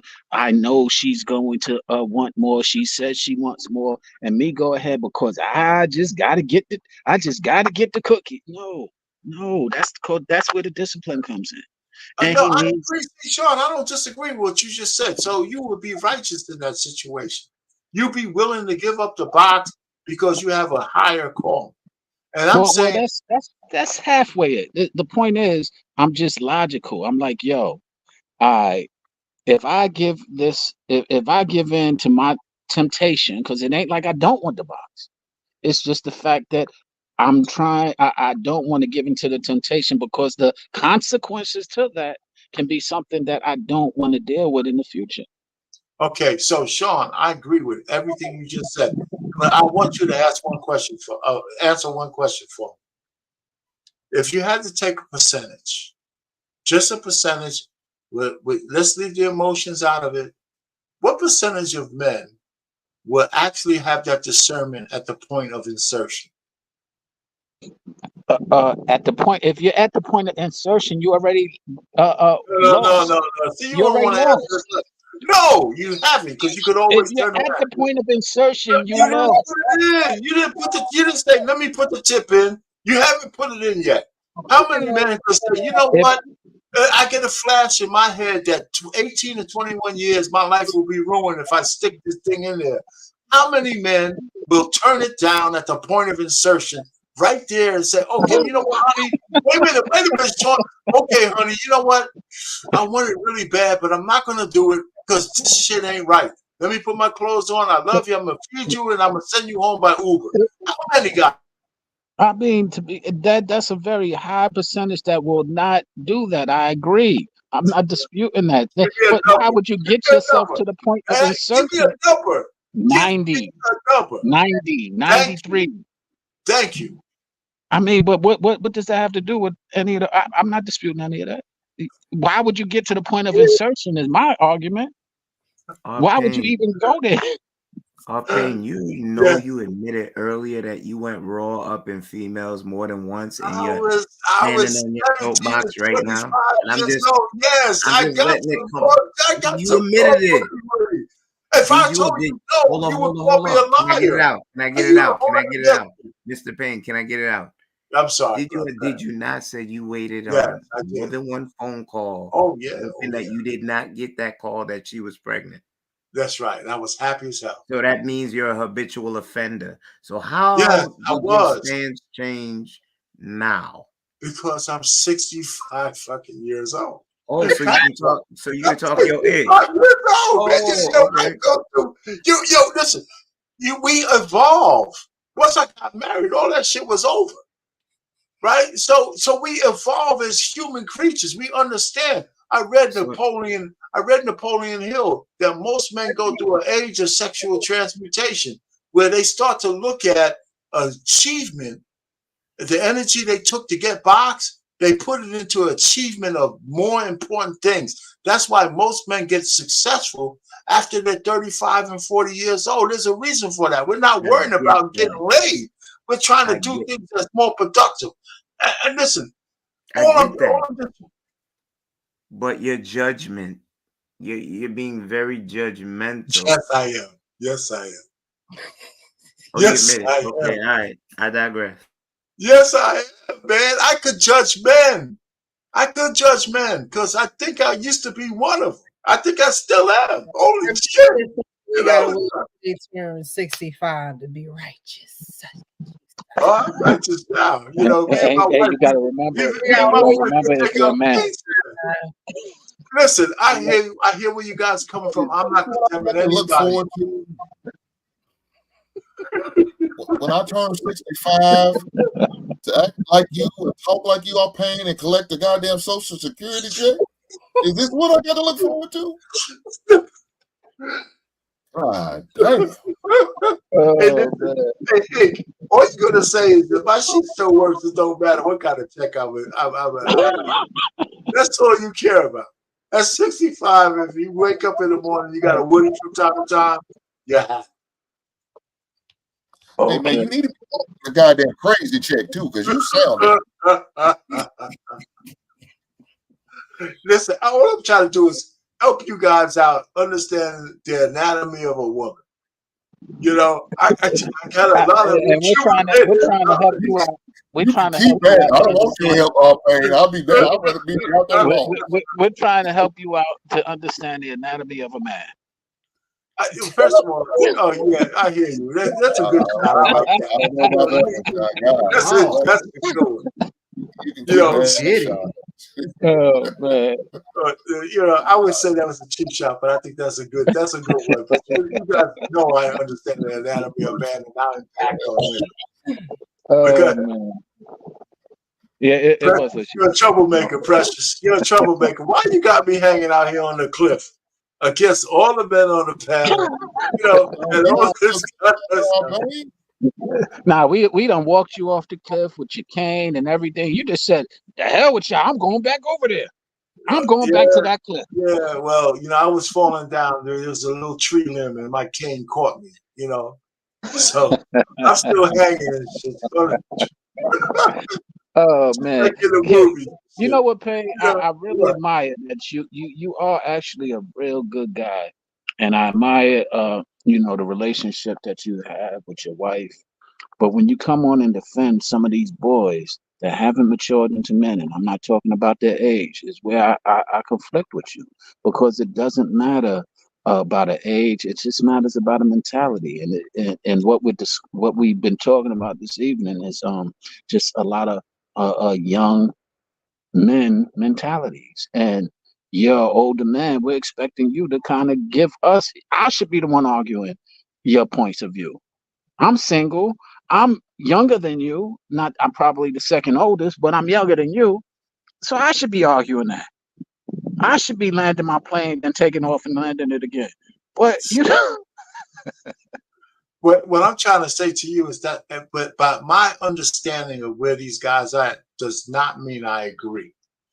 And so that's a lot of people don't get that right. Understanding and agreement are two very distinct, different things. You know, so and we get lost in that. You know, so just the last guy, I understand where he's coming from, and I believe he lost his righteousness by knowingly keep going back to a woman he knows is catching feelings. That's where he went wrong. But he was right in the beginning by telling her the truth. But he either knew and just disregarded the fact that if you keep going back to a woman once, twice, three times, in her mind, you kind of own it. You kind of own it. I mean, come on, guys. okay, well, I hear you, but it kind of reminds me of a bullying thing. When you know you can take advantage of somebody, so you just do it because. That's And why you he do lost it his because right. you need money. You do it because you need money. You do it because you like to posture, and it's just not right. And you don't go in and just because you can, you know somebody's afraid of you and you can take their money. You don't go and rob them every day just because you can. I agree with you. I do. That's why he lost his righteousness. I agree with that. If the question is, can he still be righteous? No. When he knowingly has taken advantage of a woman who's catching feelings, his righteousness is gone. I Hey, can see. hey, Pat and Sean, we appreciate your back and forth, but I think we're gonna wrap it up here. Thank you, Hank. Thank you, Hank. Thank you. Hank always the voice of reason for us old folks. Hey, White School Podcast, I see. Yeah, I think in this situation, you know, women already think that men only want them for one reason anyway, because as our pain is eloquently stated tonight, that is just the mission of a man, right? I mean, you get to a certain age that your mission becomes something greater than you. Your mission becomes something bigger than you. And so the thing about the honest versus the righteous is that, you know, you may be honest, you may say, okay, I don't want a relationship and things of that nature, but at the same time you're also not revealing your true intent, because I mean, for all that, you might as well, I know we ask this question a lot, but it's like, why don't y'all pay the sex workers? It's like, it got to be more than just the sex, because if it was just sex, then you would go pay a sex worker. So there's something that a man doesn't want to admit either, that he likes continuing to go back. He don't want nothing serious, but you're continuing to go back too. If you don't want anything serious and you know this woman does, keep it moving. Because again, we talking about the community. We're talking about the community. You're part of the community as a Black man. If you're going to trick and manipulate and try to lie your way with Black women, then you are giving them, you're giving them, remember, men are givers and women are multipliers. You're giving them a false sense of the relationship that you continue to stay in, but say that you don't want. So that's where you have your questions and things of that nature that continue to cycle, because you're not really being honest with what you want. If you really didn't want a relationship, you wouldn't even start having sex with a woman. Honestly, go and pay a sex worker. Go and to the strip club. I don't know. I don't know what men do, but stop get sex free because you want to be free. Like, if you so Wow. go get them women who don't freely have sex, but that's their intent. That's their purpose. That's what they're there for. Wow. You made a very good point, Precious. And that is so true. A lot of men, we gloss over the fact that they enjoy the power over the influence and power that they have over some of these women.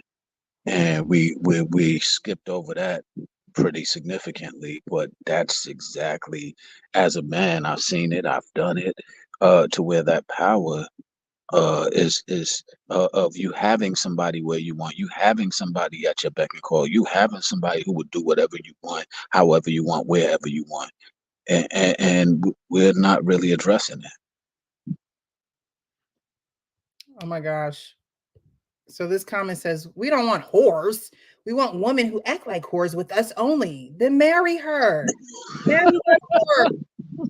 Marry her. Marry the whore.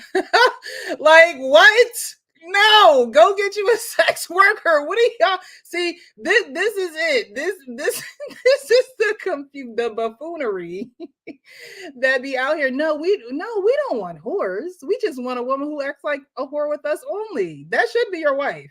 That should be the one that you ain't got to beg for it. That's just busting it open as soon as you get in the door. Like, I just don't understand the logic. I just don't understand the logic. But we are different. Men and women are very different, and so we're not going to think the same. And that's why I have you guys here on Monday nights, because you are men and you can give that perspective. And sometimes we see that the perspectives are congruent with what we seeing out here, and sometimes they're perpendicular.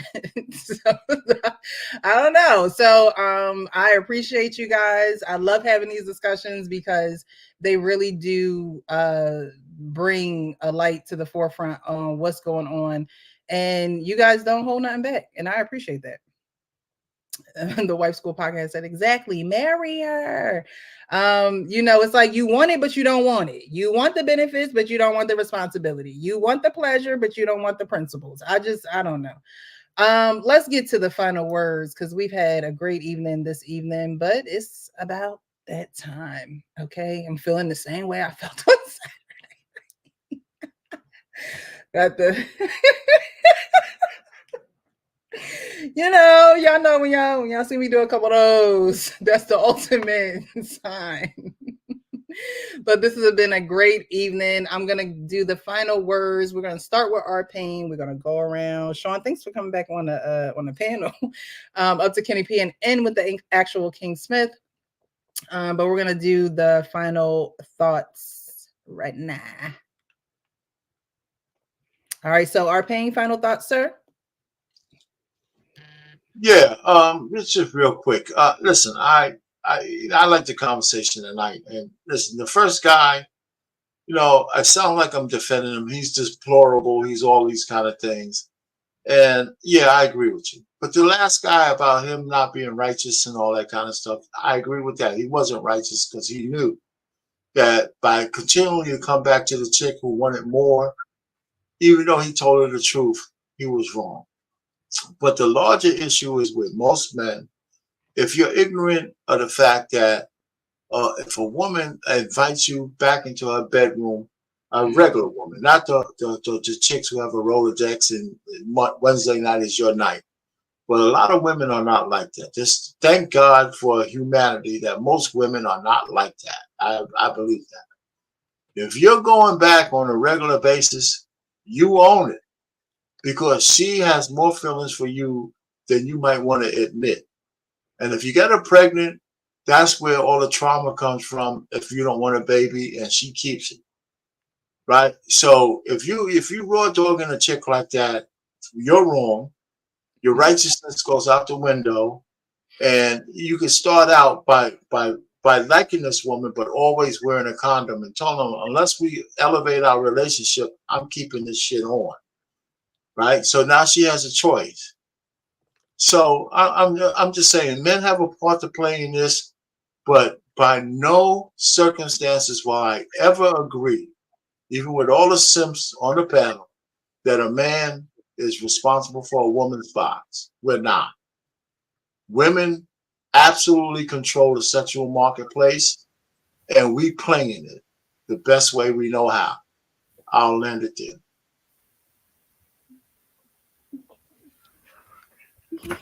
Oh, my bad. It was another earthquake over here.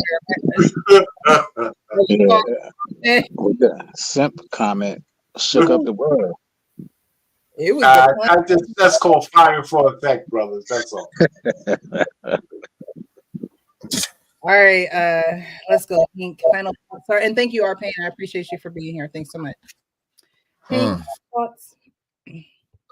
Well, my final thought is, ladies, if a man is not moving the way he's talking, if he's not acting and moving accordingly on what he's saying, but with his words, but not only with his word, but with his action, then you need to make some adjustments. Don't keep falling for the okie doke. Don't keep falling for the banana in the tailpipe. Just move accordingly. Now, if you continue to move like that, then use a fool. Then now it's like, shit, I can't feel bad for you. You see, he's not moving how he's acting. He's saying one thing, doing the other. Yeah, that don't make sense, ladies. Stop falling for the banana in the tailpipe. That's my final words.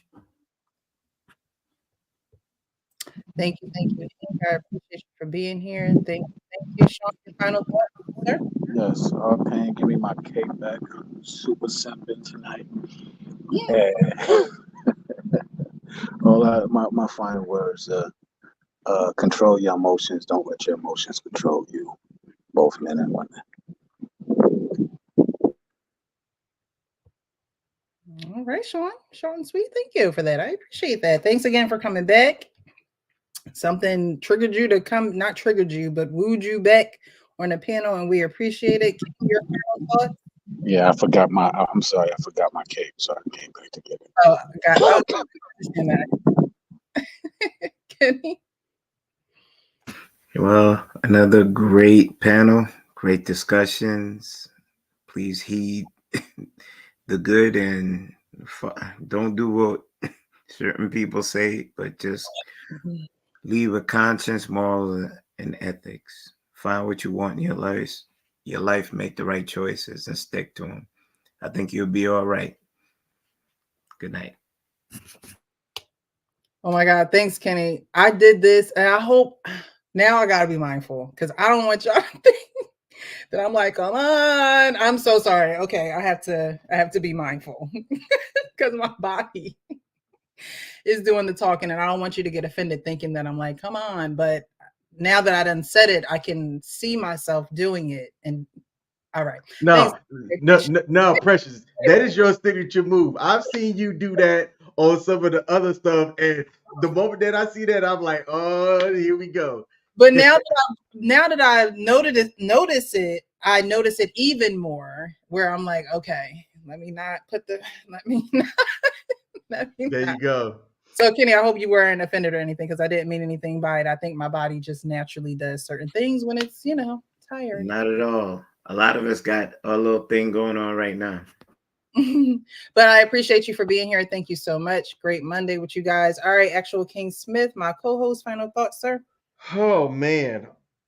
For those of y'all that are new to the Monday Night Men's panel, Real Precious, Mr. R. Payne in his 60s, respectable 37 years of marriage, sir? Man, that is to be respected. That is rare air. Okay. Yet, man, I can rock with you on some things. And then to me, I hear some contradictory things that make me wonder, like, what is he talking about? Example, you said that women control access to sex. That is a statement that I also agree with. Yet, when I said that, if a man is saying what type of time that he's on, but he knows that this woman wants more, yet he doesn't want more, but she still gives him access to the cookie, I don't see where that man is wrong in his agency in what he's out here doing. Is it righteous? I would say no. I would say no. He's not wrong, but speaking to the righteousness of it, it's not. Yet the way you make it sound makes it sound as though he's wrong too, and that he's not understanding women's nature, and I don't understand that because it sounds contradictory the way you say it. That's where I'm going to stop. Thank you for having me on, Precious. Thank you all. Thank you. Thank you. Thank you. Thank you, King. I appreciate you. Been rocking with me for a while now. Final thoughts. So righteous is morally right or justifiable, virtuous. It also means very good, excellent, right? So I think that righteous men get married. I get whatever. I think righteous men get married because they know that they have to make decisions that are going to affect her, him, maybe kids, everybody. So when you say is he honest or is he righteous, I honestly think that only a righteous man can truly get married. And women need to know the difference between the two. And women need to close the door sooner than they do. We about to do a little Dr. Seuss up in here for final thoughts. Okay. We need to be able to recognize he don't want marriage. I ain't even talking to him. Y'all talk about the insertion. No, women, keep it moving. Don't even entertain. Don't even entertain, because a man is going to, an honest man will be honest with you, but he's still going to take what he can because of greed, because of entitlement, maybe. He just want to be deceitful in some areas. In some areas, he's being honest. But his actions are going to tell you everything that that you need to know. And so women need to see these actions and say, you know what? That's not what I want. That's not what I want. So I'm not going to continue to play this game with him because he'll play as long as I allow him to. We can keep going at this thing as long as the doors are open for business or for service, then he's coming. Literally.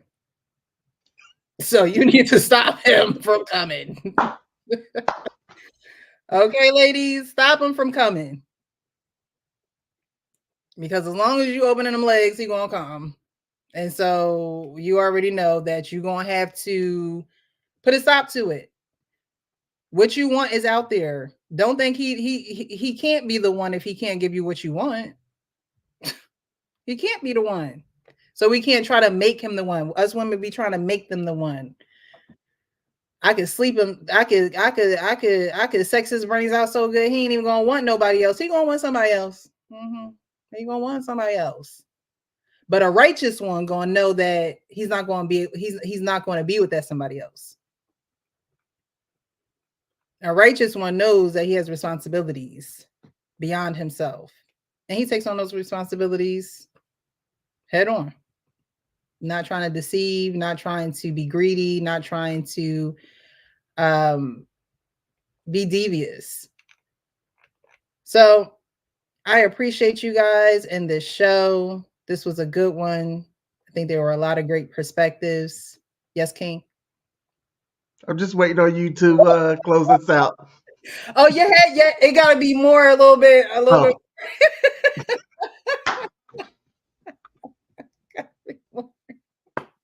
See, I didn't know the signal because the head wasn't talking. All right, so thank you guys. Be real with yourself so you can be real with others. Check me and Lady Di out on Wednesday. We'll be here at 7-ish. All right, and hit that like button on the way out. Subscribe. Share this video with somebody. I appreciate y'all. Bye-bye.